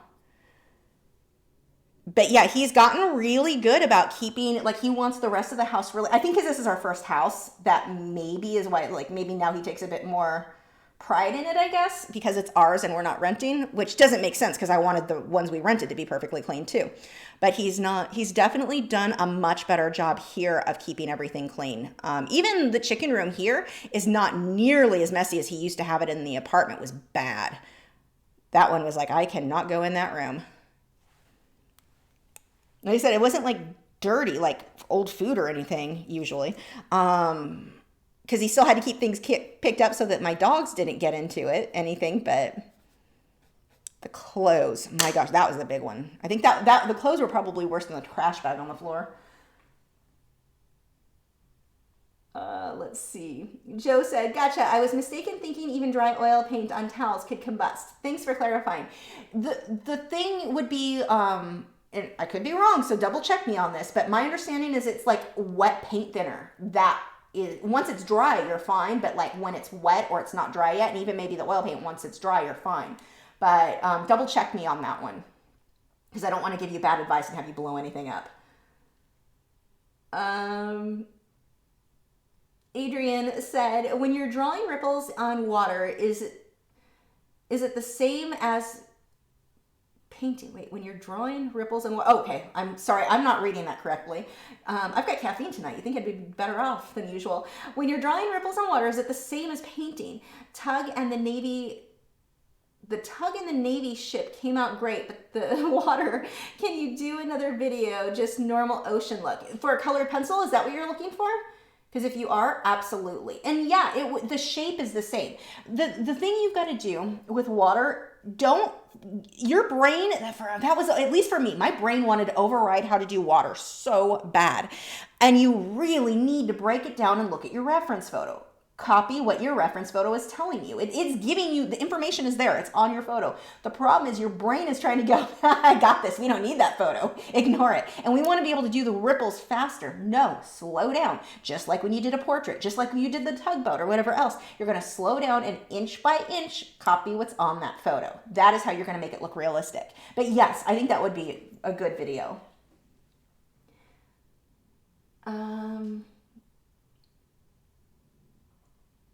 Ursies wants to know if I collected some more beautiful orchids. I got one more last week, and I'm going to repot it soon. It's still in bloom, so I don't really want to repot it yet because it can make the flowers go into shock and not last quite as long. Or not the flowers, the plant go into shock, and the flowers may not last quite as long. But no, I have to repot it for the video because that's part of how you keep an orchid alive. You don't keep them alive in the pot they came in, that's for sure. Not for any length of time normally anyway. But I got that, and it's beautiful. I'm so excited about it. And I've got more of them they're in bud right now. They'll bloom soon. And I'll post photos for sure of those. But yes, I'm going to be doing a video of that guy soon. Yeah, Adrian's asking about colored pencil. Adrian also said, as long as the paint is dry, it's fine. When we do maintenance on the tug, as long as the paint is dry, it can go up in the paint is dry, it can go in the garage. Okay, good. That's good to know. Kirsty said, you don't have to answer if it's too private, but my YouTube audience is mainly 55 to 64-year-old women, 67% who watch. Do you know who your main audience is? I think my main audience is in the 30 to 40-ish range, and I don't remember the exact numbers, but I think it was right around there. But the same age group you have, is right behind it. They're very, very close. The age group that I have the least of are kids, because I'm not for kids. Keep that in mind, COPA, whatever that new law is, not for children. But yeah, it was pretty much adults were all pretty close to each other. I think it was 60%, about 60% women to 40% men, right around those numbers. Kelly said, I spent all day yesterday painting my bedroom. I'm so done with the walls and the ceilings. Oh my gosh, can I relate to you? But this puppy painting just might motivate me to pick up a paintbrush again. Maybe. Well, see, this is different to me than painting, oh, itchy nose, please stop. This is different to me than painting walls. I did my studio wall, and it's just, God, I hate painting walls. I kind of want to paint my bedroom, but then I'm like, no, I'm way too lazy for that. I'm just not doing that. I think I would love how it would look if I painted I want one accent wall, and I probably eventually will do it, but the thought of painting, God, I hate painting walls with a fiery passion. Oops, keep hitting the light.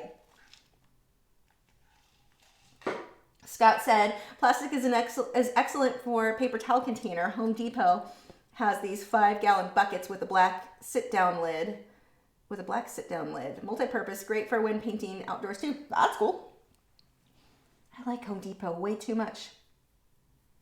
I'm actually really excited. I just found out that star jasmine will grow in my area, and that was one of my favorite plants back in California. So I'm really, really hoping to go get one tomorrow, if I can find any. Random thought about Home Depot, because Home Depot, then I thought about plants, and I got all excited because star jasmine. There was logic to that thought process of jumping around.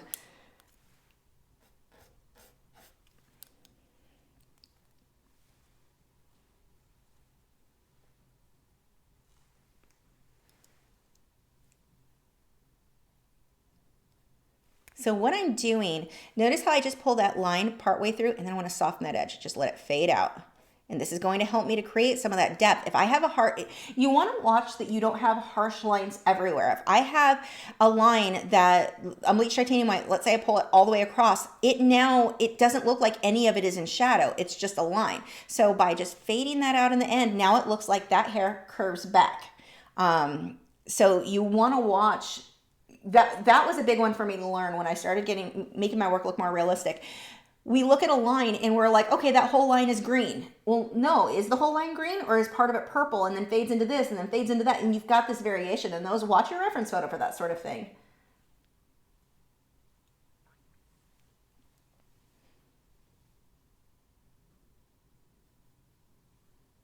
See, again, just a little bit. I'm not pulling that line all the way up, just getting it on the highlight there.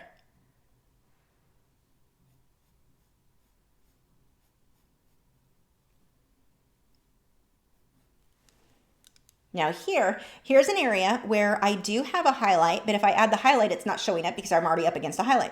I've got to get the shadow in there. I'm missing a shadow. So if your lights aren't light enough, it's probably because your darks next to it aren't dark enough. So let's mix some more of this blue.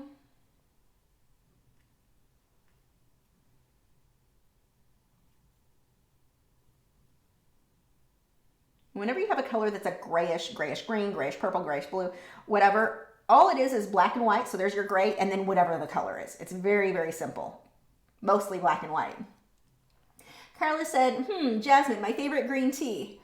You know, I like that too, now that I think about it. There's where were we getting that? There was somewhere we used to eat all the time that had a jasmine type iced tea that was really good. I have a jessamine right now that's in bloom. He did not bloom the last few years. He got sun. He gets more sun here, and I think he really likes it. But that one's blooming really nicely, and it smells really good too. It's got yellow flowers. Yellow is not my favorite, but I am a fan of that plant. So I'm going a little bit darker, a little bit bigger on this, and then I'll come back through with the highlights on top of it. And actually I need to fade some of this into the burgundies. It's a bit too much blue.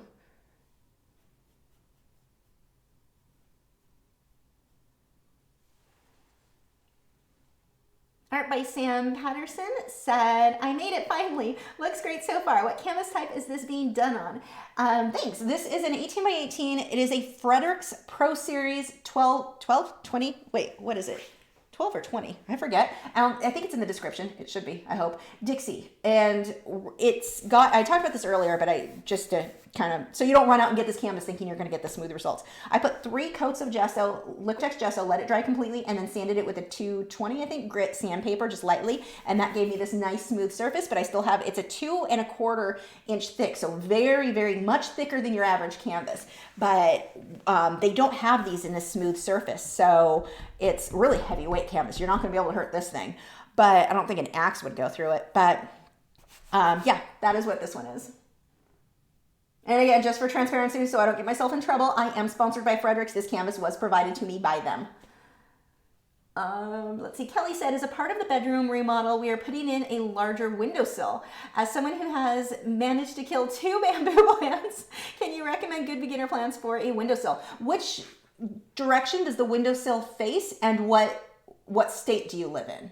I need more information for that question because some windowsills, like if it faces south, you're going to be able to, you could do succulents. Well, my succulents even in the south facing window tend to get very leggy, but you wouldn't want to put like an orchid in the south or west facing unless it was a little bit away from the window. You know, I need more information to solve this problem. Baby Panda said, Lisa, maybe you can talk Matt into painting your bedroom wall. Yeah, no, I don't want Matt to paint my bedroom wall. Him and I have different standards of things. And I'm pretty sure that wall being painted correctly would be one of those very different standards. Pretty sure I would have wall or paint all over everywhere I did not want it. No. He will absolutely help me when I ask him to on stuff, so it's not like he's being a jerk about it or anything. But no, he has no experience in painting walls, not in painting them well anyway.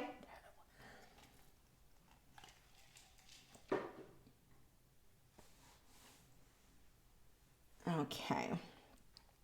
We'll come back to that question when there's always a delay on the video, so I'm still waiting for the more information so I can answer that one. Like I have my office and the plants are not very close to the window, so they really are not getting much light. I have a pothos, real pretty variegated one, but even then I think it doesn't get enough, so I occasionally bring it out in the living room so it gets more light, or the dining area. But a pothos and mother-in-law tongue or snake plant, or sansevieria is what it's actually called, but those are the other names. Those are plants that can do well in brighter light or lower light. You said you are a south-facing wall near Salt Lake City, Utah, so you get a decent amount of sun. South-facing wall, you're gonna have to kind of play with whether or not the plant gets burned. So like if I put one of my orchids directly in the windowsill on a south-facing wall, I'm probably gonna burn the leaves. So that's not a fit. Like my orchids are, my studio wall faces south, but my orchids are a little bit away from the window, so they're not getting too much. Now, they're Phalaenopsis orchids that are away from the window. The ones, I've got a, shoot, my brain just shut down. It's a Sherry Baby is the type. It is why can I not think of the word? Somebody help me. Stacy, are you watching? You know what it is? Why can't I think of the name of that orchid? But that one can handle brighter light. And so that one is close, like that's it up against the window. Well, kind of, just to the side of the window. And that one can handle it. Although it gets a little bit big for a windowsill. Trying to think of other ones, but if you're south facing, you probably will be fine with most succulents. If they get to where they're getting really long and stretched out, there are ways you can trim them to like shrink them back down, which is I get to do on Friday. I'm redoing my succulents. I'll be posting photos of those over on Instagram and Facebook. I'm really like stupidly excited for my order. I order from Leaf and Clay. I should share that link. I think they have an affiliate code. Give me a discount so I can get more plants. But Leaf and Clay is where I generally get my succulents. great. They're packed well. They're like great condition. Super love them. But they had a sale and I need to refresh mine anyway. This time of year, I'll usually kind of refresh and add new ones and do some trimming on my other succulents that are in the pot. But those will probably do okay for you. You might be able to get away with a desert rose or an adenium. They usually like warmer weather and out like bright, as much sun as you can give them. So that might do okay. I don't think it would grow fast, but it might be an option. I'm trying to think of some other ones. What else do I put in the windows? The Sansevieria, they can handle high or low light. They're not just low light. So that may be a good option for you. They're really neat looking. I like those guys. I've got like three. Three? I think three. What else? Trying to think off the top of my head. I can't think of anything. Why can't I think of the name of that orchid? I mean, I know it's a Sherry Baby as a type. I just can't remember. Yeah. If Stacy is watching tonight, and I don't know if she is, she can give you more advice too, because she has a bigger, she's one of my best friends, and she's up in Wisconsin, so she doesn't get as much light as me, but she has a bigger variety than me. I have like my select few plants that I like. I really like desert rose, I like succulents, and I like orchids, and and pothos, and I don't really stray too far one way or another from there. I've got a few other plants, but those are my main ones that I really am into. But the orchids, I think that I think you'll get too much sun. I think you'll end up burning most of them. Cattleya? No, that's not it. No, that's not what that one is. What are you? I can't think. I'm staring at it and I cannot think of its name. Let's see. Nancy says, I'll be moving back to Texas soon. We'll barter paint walls for art lessons. If I had time for personal lessons, I would definitely take you up on that. What I would recommend you do, Kelly, with the plants okay, your east-facing ones, your orchids will be great. Phalaenopsis orchids should do really, really well in your east-facing windowsills. Perfect for them. They like morning light. Afternoon sun, if it's too bright, it may be too much. But those would be a good choice. And keep in mind, I'm recommending the ones I like. So there are way more plants out there that I just don't know a ton about because they're not ones I'm super into. Maybe we need a plant thread in the group, because I bet a lot of you guys have good information on that I don't have on different types. Where were we? You will definitely not want to put your succulents in the east facing wall. They won't be happy. They won't get enough light. Nancy said, okay, I got that one. Carla said, do a lot of budding artists use social media sites with success? I think they use social media sites with success more than they don't use them. I mean, I don't think I think it's easier to find success with social media. That's one of the best things about being an artist at this time in history. We can very quickly, like, one of the things I was always told when I first started getting into art is I was probably going to do the starving artist thing until I was about 40. That really was what I did too, but that's because I didn't get into the social media. I think I was a bit later because, I started before internet was a thing. Yes, I am that old. But it took a lot longer before. And now budding artists, if they're good and they do social media right, they can definitely get that recognition. I can't say words. They can get that way, way sooner now than they could back when I started. So, and I think that's going to be a lot harder to do without social media. So, I mean, that's definitely something that I recommend everyone. If you're trying to get a business going, that is the way to go. And there's so many resources out there now on how to market well with social media. Like there's a free vlogs. I don't recommend getting into, like, you have all these companies that are like, oh, pay us this much and we're going to teach you how to do it. Most of the stuff you need for marketing, you can get for free. When you're starting, maybe when you get more advanced, you may want to sign up for some of those courses. But I think when you're starting, there's just so much free information out there that is very, very helpful. Nancy said, Sansevieria loves hot, humid weather and has the most heavenly smell similar to gardenia. Sansevieria? Really? Are we talking about the same plant? Mine don't smell. Mine, the long, skinny. Do they have flowers? Is that why? I don't know. Mine have never had flowers. I barely keep mine alive. I'm actually, mine got super ignored up until we moved and they were not getting enough light where I had them. And then I'd water them and they'd get angry and they're like, no, I'm going to die. And so I'd have to try to talk them out of their I don't want to say certain words because they'll get demonetized. They're life-ending missions. So it's been they're still going. We'll see how they do. The one in the office looks way better. But I've definitely I didn't know they could bloom. I mean, I guess it makes sense.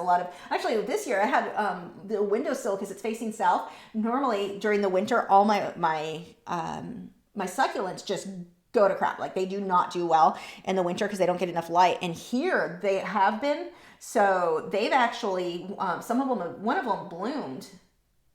It's had really pretty little white flowers. I didn't even know that one had flowers.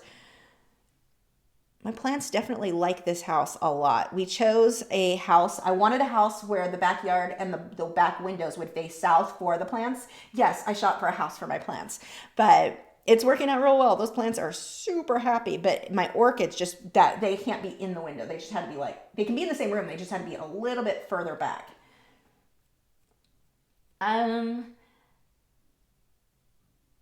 Pepper said, I'm just joining and I think I'm seeing you use 2 brushes, one to apply light color, one to blend. I'm actually using 3. I've got one for light color, one for my darker color, and a third to blend. And off to the side, I've got another 3. Actually, we'll use this guy because I do need to start pulling some of these blues in, or not blues. As I'm grabbing brown and clearly a magenta, I'm calling it blue.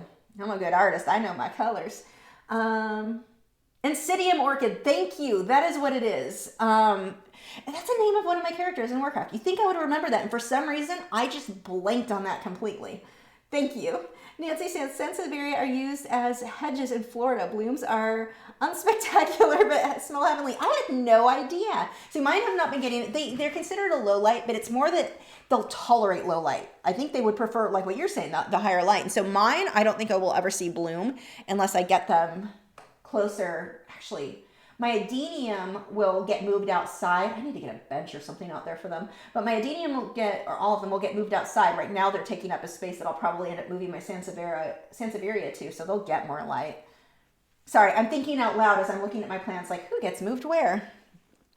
It's getting warm. Once the temperatures here, even at night, are above 50, 55 degrees, that's when a lot of my plants can get moved outside. But right now it's too cold for them. So we do musical plants throughout the year. The only ones that stay in all year round are, I think, my pothos. Well, no, the Sansevieria, the pothos, and my orchids. Most everybody else gets moved out.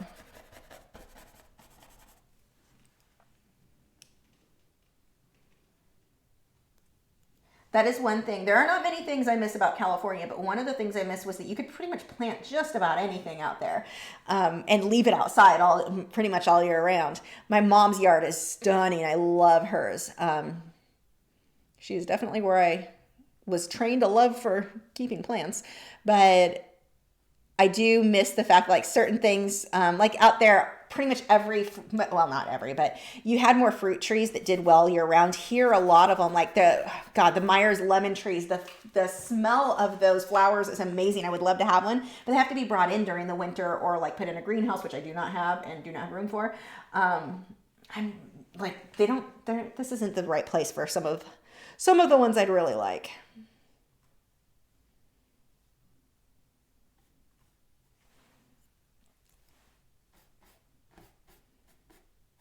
Just remember, don't overblend that. Easy to do with oil, but don't do it. Don't be tempted.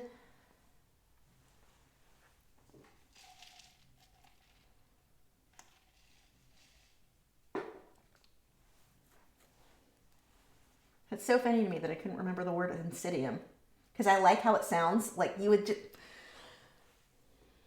My brain is not working tonight. I'm all excited and preoccupied with finding a star jasmine. Like since I read that, I read it in a Texas gardening group. Somebody was asking for recommendations on something, and when I found out I could have one, like I swear I had been thinking about it nonstop. This is how you know I live a very boring life, because that is what excites me. Most people get excited about going to concerts. No, I get excited about going to the plant shop. Still waiting for my crepe myrtles to come into season. They had some when we went on Sunday, but not the right kind. There were kinds that get, or the varieties that get larger than what I want.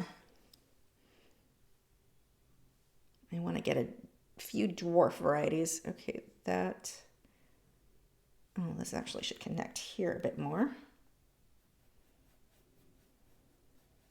And see, this is where I love with oils. Look how soft that is, because the blue that I added earlier was still a little bit wet. So that brush stroke is super, super soft. It's wet into wet. And so it gives me this really nice soft look that can be done in acrylics. It just takes a bit more work. Carla said, I was raised in Concord, California, and I loved the bottle brush bush. Do you know these? I do. And actually, I don't associate them as being that beautiful because they were everywhere. Like yards that were not well maintained all had that. So I have the opposite association with them. I have it associated with people who did not take care of their property. Also, I may not have lived in the best area for a while when I saw those everywhere. But yeah, I know what they are. And it's funny because as an artist looking back at it, I'm like, wow, those were really pretty. But my brain associates them with not the nicest thing. Nick said, my mother had a plant with a long, dark, variegated leaves for 20 years in the same place. She moved it once because the room was being renovated and it bloomed for the first time. Yeah, see, that happens a lot.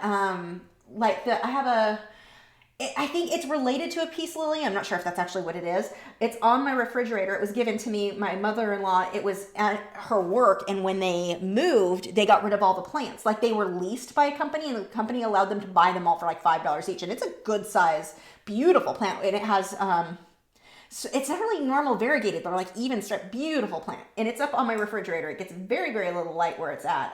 Right now, I may move it in the morning so it can get a bit more. But when I first got it, it bloomed. And she's like, I have had that plant in my office for years and it never once bloomed for me. But yeah, that one bloomed. But it hasn't since. In those ones, they're not considered actual flowers. It's something else. It's not a normal, I don't remember why the classification is different. I looked it up at one point and apparently it wasn't interesting enough for me to retain that information. But yeah, I've had that in my orchids too. I had orchids for years when I lived with my in-laws, and they did not like, I think they just didn't like the negativity in the house, but they wouldn't bloom. I was fertilizing them on schedule. They were getting proper light. I tried everything. I think it was probably that the house didn't get cold enough at night, and my husband and I dropped the temperature. It's almost 10 degrees difference from day and night here.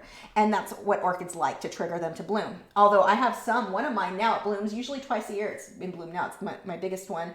And that guy doesn't seem to care if the temperatures drop or not. It's going to bloom no matter what. But yeah, as soon as I moved, anyway, moral of that story, for years, never got an orchid to bloom. We moved to our apartment, and instantly that first year, everybody except for one bloomed. So like they were all super happy just moving to another location. It may have just been the negativity. Ursi said, you excel at that soft yellow color lighting of contrast on the dog's ear. Thank you. Joe said, did you see a lot of jacaranda and bougainvillea, gotta love the Spanish words, when you were in SoCal? I don't know what the first one is. Jacaranda? I don't know what that is. I'm sure if I saw a picture, I would recognize it. In Southern California, I want to paint them since I'm on the East Coast. My mom has a lot of the bougainvilleas. She loves those. So yes, that we saw a lot of. The other one, I don't know what the name, like I can't associate. I'll have to look that up. The one that my mom has a lot of that I'm super jealous of are hibiscus. She's got so many, and they're in bloom pretty much all year round. They're beautiful. A little too cold here for that. We do have some that are supposed to be like cold weather. I don't know. I haven't looked too far into those to see if I was super interested. I want the ones that my mom has. And there are always hummingbirds in hers. Actually, there's always a hummingbird, and he protects it and doesn't let the other hummingbirds eat. He's kind of a jerk. Let's see. Okay.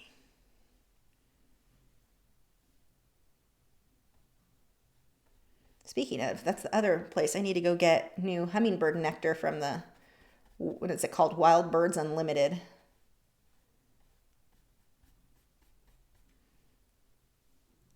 It's almost time to put those feeders back up.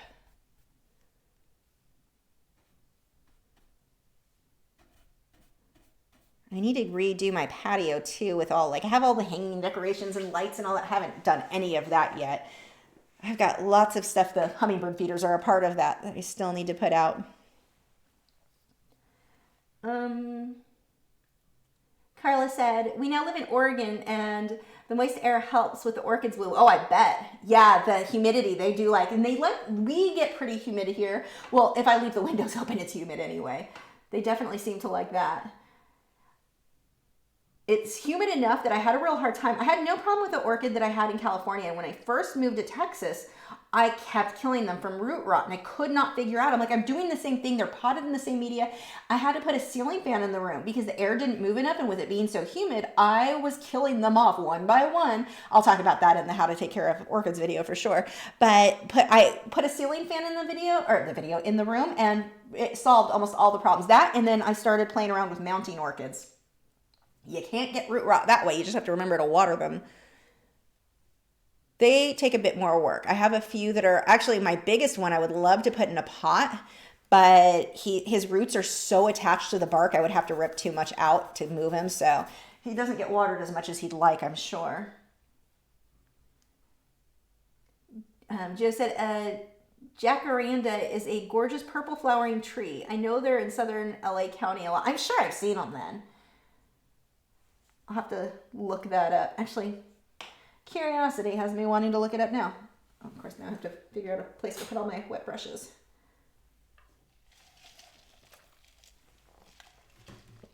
Let's see. Now I'm curious. Whoops.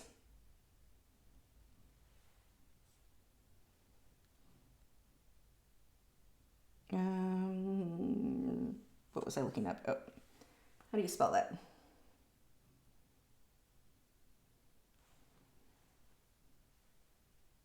Oh, yes. I remember those. Those are so pretty. Yeah, we had a lot of those. I don't know if my mom probably does. My mom's yard's kind of big and she has all the things. I don't remember what she has right now. I want to say she's got one in her back. I had no idea that's what they were called.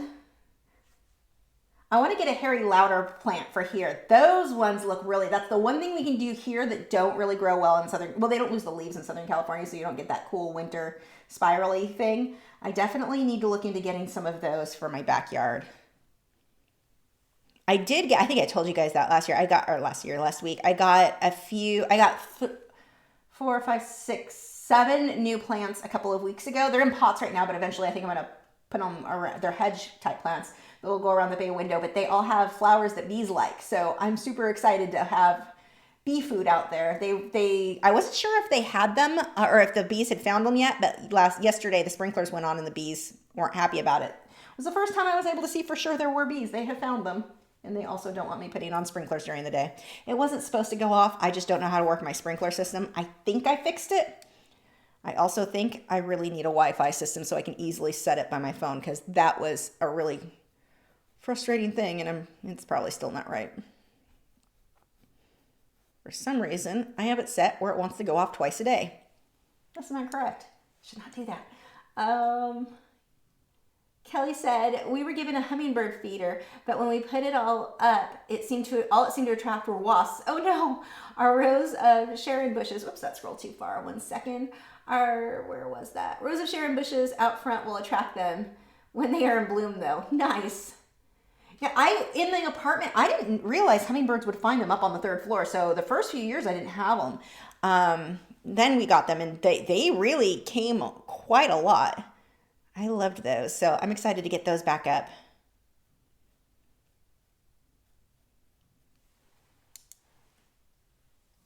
And inevitably, I will have someone that wants to lecture me. I'll get an email from someone or another telling me, make sure you change this, make sure you don't use that. I know what healthy hummingbird food is. I use the actual nectar and I change them every other day.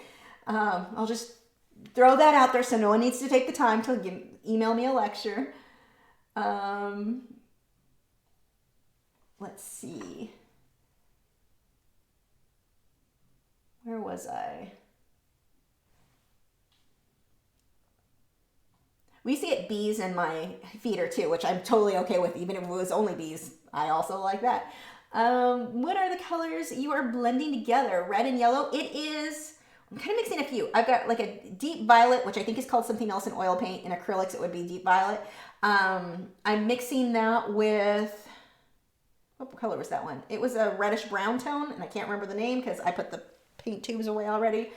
I've got some raw sienna. They're just kind of mixing together to get a soft tone. And then for my bluish tone, I'm mixing cerulean, I can't say that. Everyone knows. Titanium white and black. And then I'm also using raw sienna and unbleached titanium white for the highlights. Ellie said, you would know jacaranda if you saw it. It blooms in the spring and has masses of purple bluish flowers that come from a carpet under. I saw them in the thing. Oh yes, they are beautiful. So pretty. I definitely remember seeing lots of those. Oh, and that scrolled too far. Hold on one second. Stacy said, so did your husband bring dinner or comics last week? It was dinner. I was very excited. And I'm saving for the airbrush system. My Shih Tzu, Paul, is loved and I'm not selling it. That is so funny. Go, Paul. Yeah, you're definitely going to be happier, I think, if you save a bit more and get a better system than... I think what happens a lot of times, people will get, like, they don't want to spend a lot because they don't know if they're going to like airbrushing. And I understand that. But the thing is, if you use a crap system, you're guaranteed not to like it. So it's like...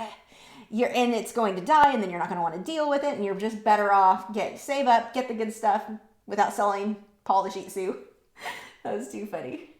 Nancy said, hardy hibiscus is Rose of Sharon, loves wet soil. I don't know if that's going to be a fit for me. I'm not sure. I'm new to the whole taking care of plants that are like planted into the ground because we've lived in an apartment forever, so everything was in pots. So I don't know if that is going to be fit for me. Oops, scroll too far. Mia said, good morning from Sweden. I once painted an avocado stone in a vase with some soil, planted an avocado stone. This is super blurry and hard for me to read. Sorry. With some old soil and totally forgot all about it because I'm lazy. I had a habit of watering it with my watercolor. What? Did it bloom or did it grow? Jessie said, I barely made it to the live because I was doing my art homework. The irony. Well, good. Get your art homework done. Okay. My eyes are getting blurry. I'm having a hard time reading that. The writing is way too small.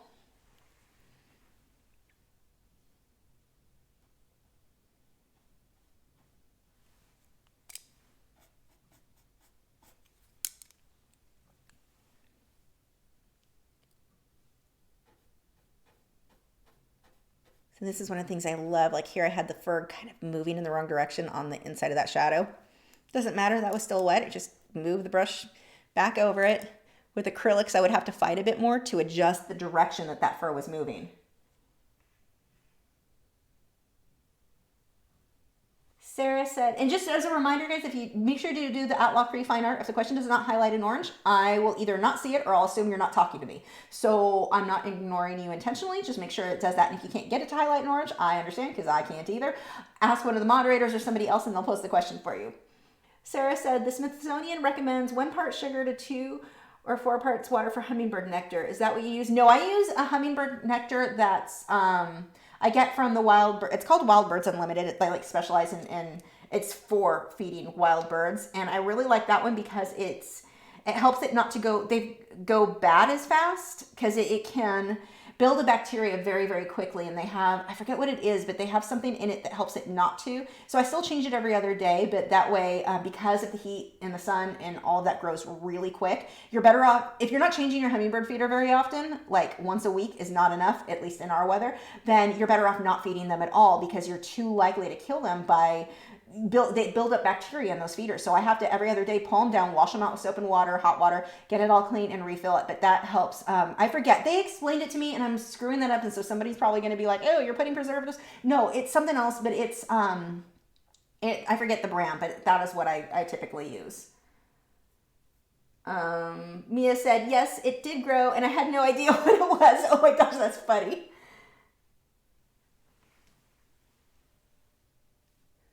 I have an orchid right now that decided to make himself a clone or baby or whatever. Well, the baby, but it's growing off the side of it. Last year it didn't bloom and I'll show it in the video. It's really kind of cool. So instead of having a spike come out, it grew his own little baby and the baby is actually a full size, decent sized plant now. And the baby decided to bloom this year. So I've got like 2 attached to each other and then the Bloom. That one was really neat and a surprise.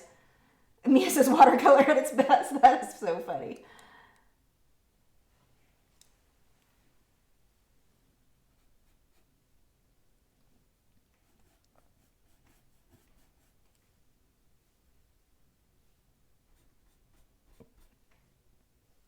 And this color actually can be used on part of the tongue, so I can throw that in now.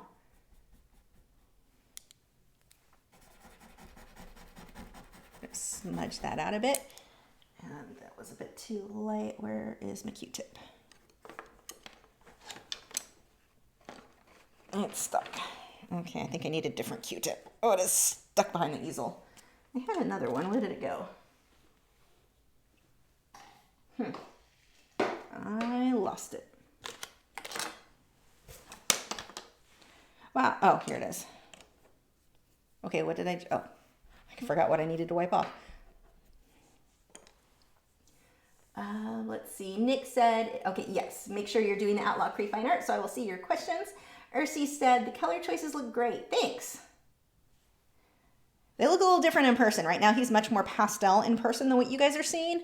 I definitely need to get it to look a little bit closer to what yours is, and that'll take me a few days to build up to that. Now, this stage actually goes very quickly, much faster than what you're seeing. The only reason this is taking so long is because I keep stopping and talking, because we know I cannot multitask. Yes, it's a Kiki, the baby on the orchid. But I figured if I called it that, most people wouldn't understand, so baby seemed easier. Scott said, what is your favorite go-to music when painting? You know, I don't listen to music that often when I paint. I usually listen to audiobooks or random things on YouTube, or audiobooks is my main go-to. But music, if I do, I would say I have a playlist. It's like a folk type music playlist. I'll listen to that a lot. I listen to like Bal Maria. It's not classical. I guess it would be considered more new agey, but not really. It's instrumental. I think that's a better way to put it. I like a lot of the instrumental stuff. But no, I don't really listen. I used to always listen to music, but I found if I listen to an audiobook that I'm even remotely interested in, I'm more likely to sit still for longer and get more painting done. So that's usually what I go with. Stacey said, what do you think about acrylic gouache and what's its purpose? I don't have a lot of experience with it, so I really can't give you too much information. I played with it once on a Smart Art box. It was fun, but it wasn't like I have to go out and buy all of it. Like I'm not sure what its purpose is versus somebody else can probably tell you better than I can, just because it's not something I'm experienced. So I would be making it up if I answered you. Beyond that. Night, Shayna. I want to point out Gibson is still laying down. He's doing so much better with staying down, like understanding to stay calm in the live streams. He's so funny with how he's gotten like so onto my schedule. So like we take a nap every day, and if I'm late to nap time, he'll already be in my room in his bed. It's like, it's nap time. He's going to go lay in there, and he normally doesn't really go in there. It's really cute. I love how much he's gotten used to, like, it's this time of the day, so now this needs to happen. If you have ever considered getting a greyhound, cannot recommend them. Like, he is the easiest dog I have ever lived with. Now, to be fair, I have Italian greyhounds, which are not the easiest dogs. They're a challenge all the way around. Adorable little challenges, but a challenge. But no, he's the retired racer, and he is just the, like, easy to train, like super easy to train. Now that, I know it can depend on the dog, but he has been so easy to train, way easier for sure than the IGs. But everything about this dog has just been, he's been the easiest dog ever. Love him. Clark said, I have one with a baby too, and it finally has 3 roots. Do you separate yours? And if so, when? I don't know. I have never had one give me a baby, so I don't know. The roots right now all just look aerial, and I'm not even sure. I'd have to go look closer. Actually, why don't I just grab it? I'll show you guys, because we're just about done painting for the night anyway. Well, I'm not, but the live stream's just about over. Let me grab it, and I'll show you what we're talking about. Oh, 1 second.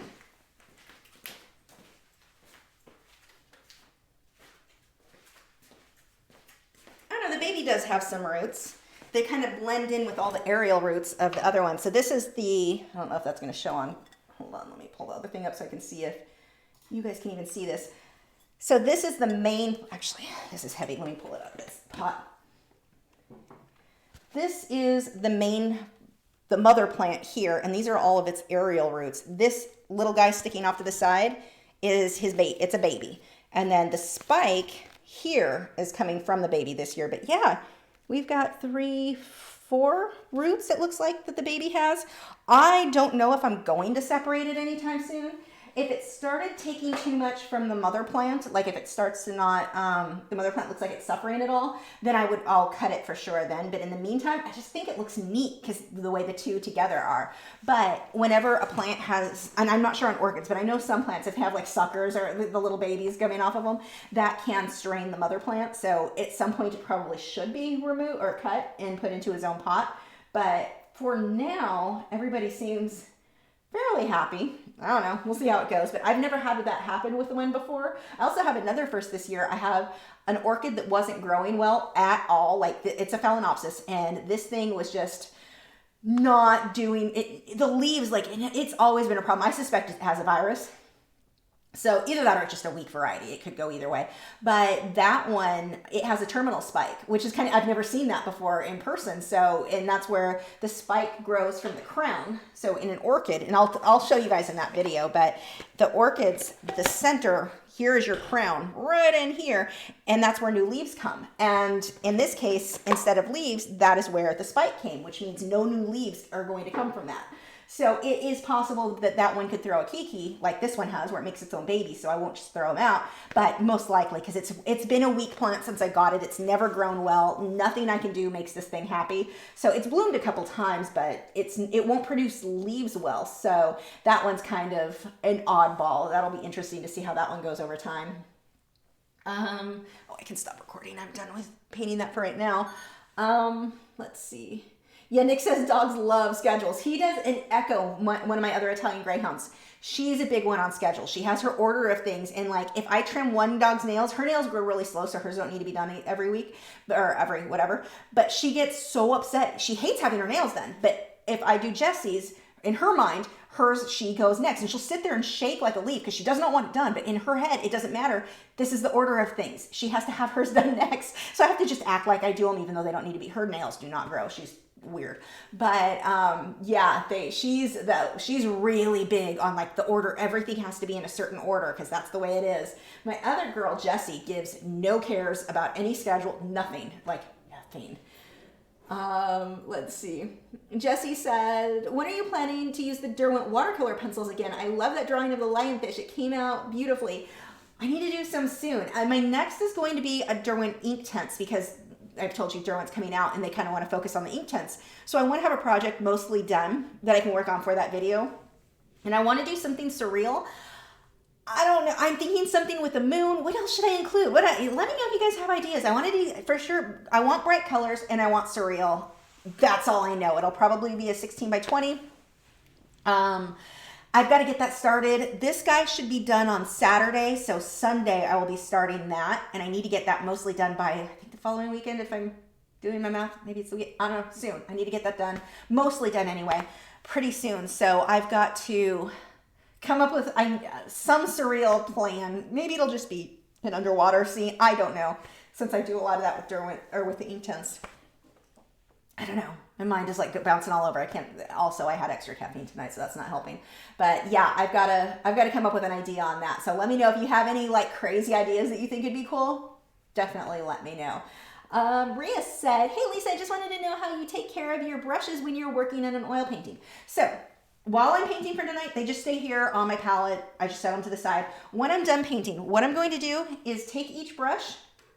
Actually, let's not do that one. Let's take this guy. I'm going to take the brush and pinch the paint off into a paper towel.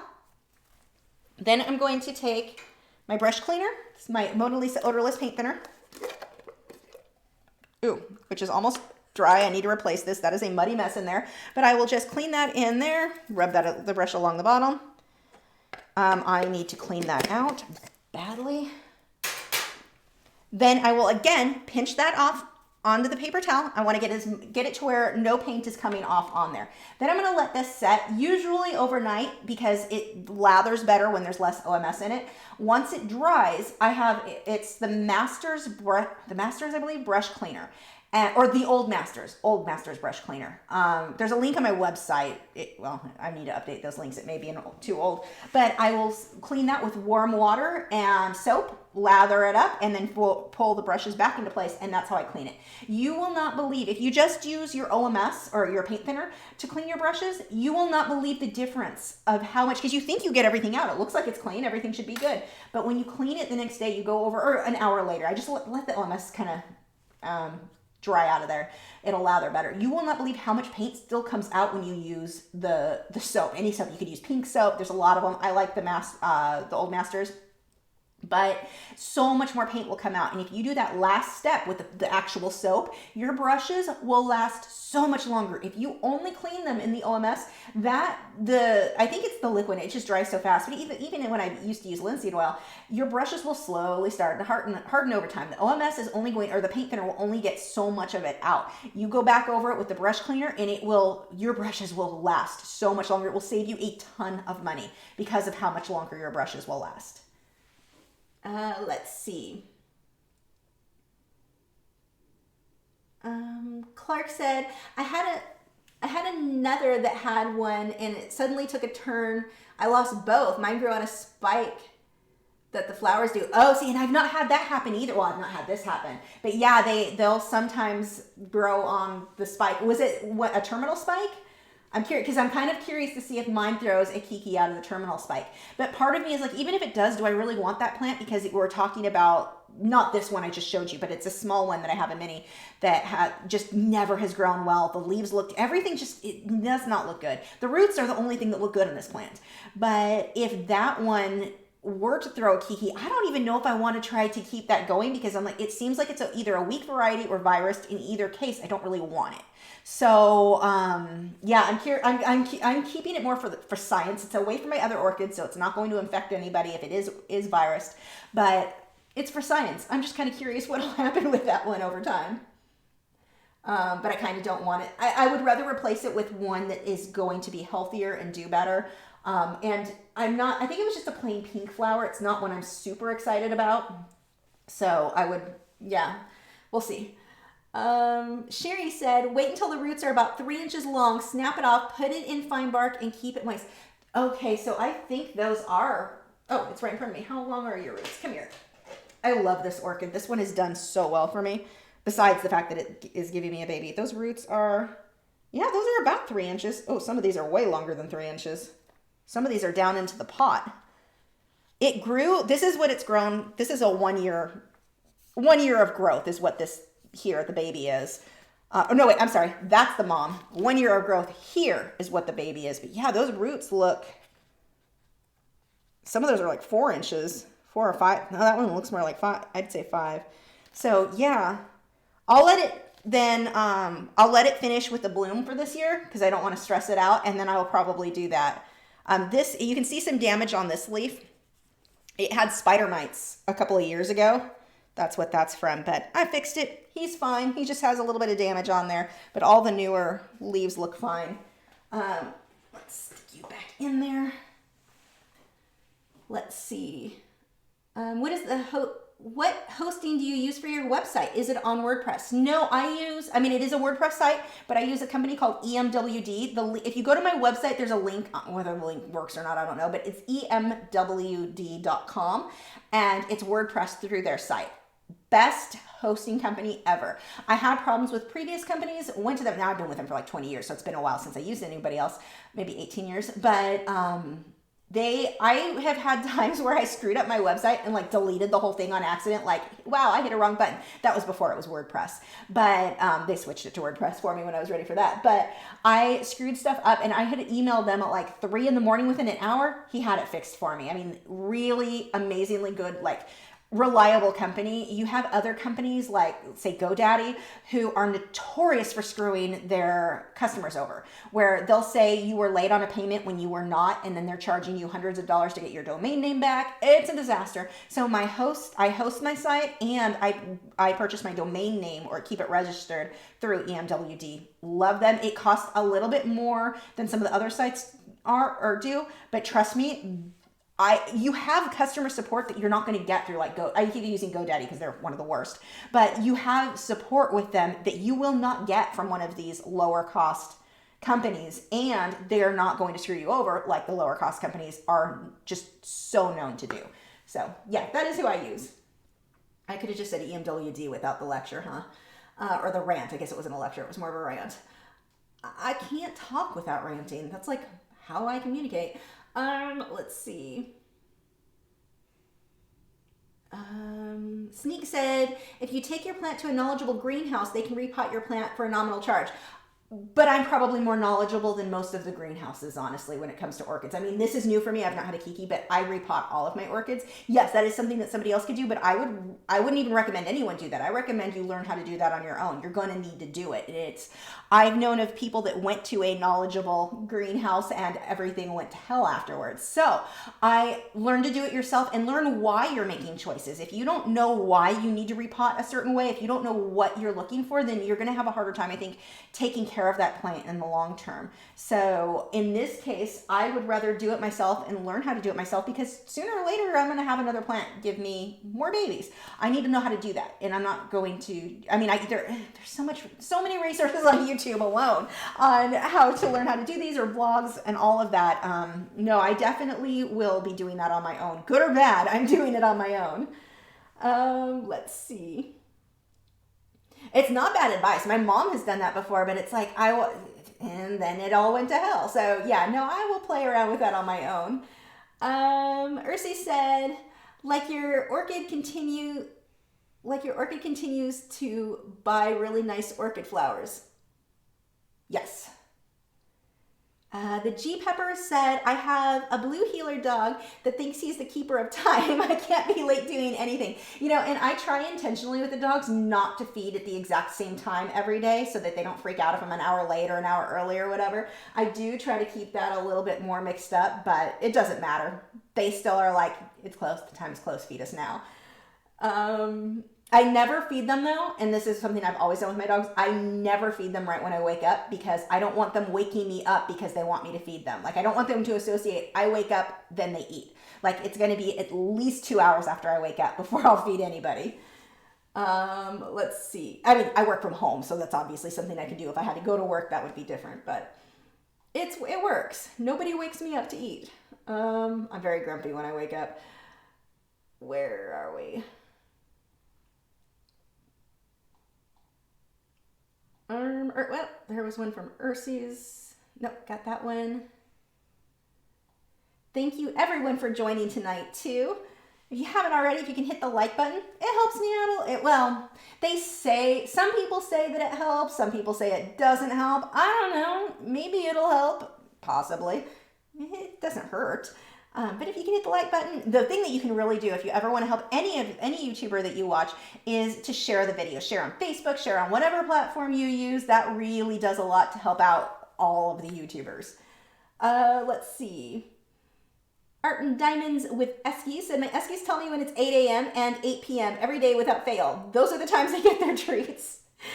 Sounds about right. Clark Fine Art said, no, it wasn't a terminal spike, but I don't think the plant was strong enough to handle it. But my new one only has about 1 inch on each of the 3 roots, so I'll wait. Plant and baby look good. Yeah, they look, I'm really happy with how that guy looks. I was a little bit worried when it had, why is there sap on the bottom? I need to check for spider mites again. I mean, I don't see any symptoms, but whenever I feel sap, it's only on the edge. You should be fine. I don't see any leaf damage, but that was years ago, but they can come back at any time. But, I don't know where I was going. Oh, besides the damage that was on the one leaf from the spider mites, that one, and he pulled through well too. It had a leaf that was really screwed up from the spider mites, and I mean, that one is gone, but that one has a super strong will to live. I've had that guy for a few years. Actually, I've had that one for like 5 years. Let's see. Thanks, Xerxes. Okay, it is 10:08. We'll go ahead and wrap this up. Thank you guys so much for joining. Next week will be we're going to be critiquing your paintings and drawings from MeWe. I will be posting probably on Monday, Sunday, Monday, right around there. I'll be making a post on MeWe where you guys can post your work that you would like me to critique on the live stream, get some advice, make sure that the work is, and I'll put this in the stuff on MeWe as well, but the work will need to be completed. So no in progress photos. I can't really judge because I don't know where you're going. It needs to be a finished piece. But I will put links for all of that. The MeWe itself is it should be in this video description.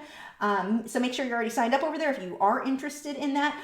Depending on how many people submit, I probably won't get to everybody's submission, but then I will continue on the next time we do another critique, I'll continue on those. Thank you to Nick and Joseph, our moderators. They are here tonight. Their links are in the video description. They have YouTube channels, art channels here as well. Make sure to sign up or subscribe to them. Thank them for helping. They do they do all the work for me. The live streams, the art groups, so helpful.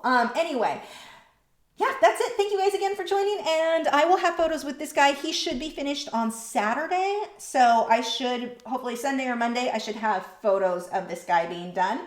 And the second part, so the first part is already on Patreon, the acrylic underpainting. So if you are on Patreon, that video is available for you to watch. Let's see, the oil part will be this next week. So Tuesday, Wednesday, it'll be up for you guys. And then YouTube, it'll probably be a few weeks, and then the whole thing it'll be all one on YouTube. Thank you again, and we will see you guys, moderators, see you guys next week.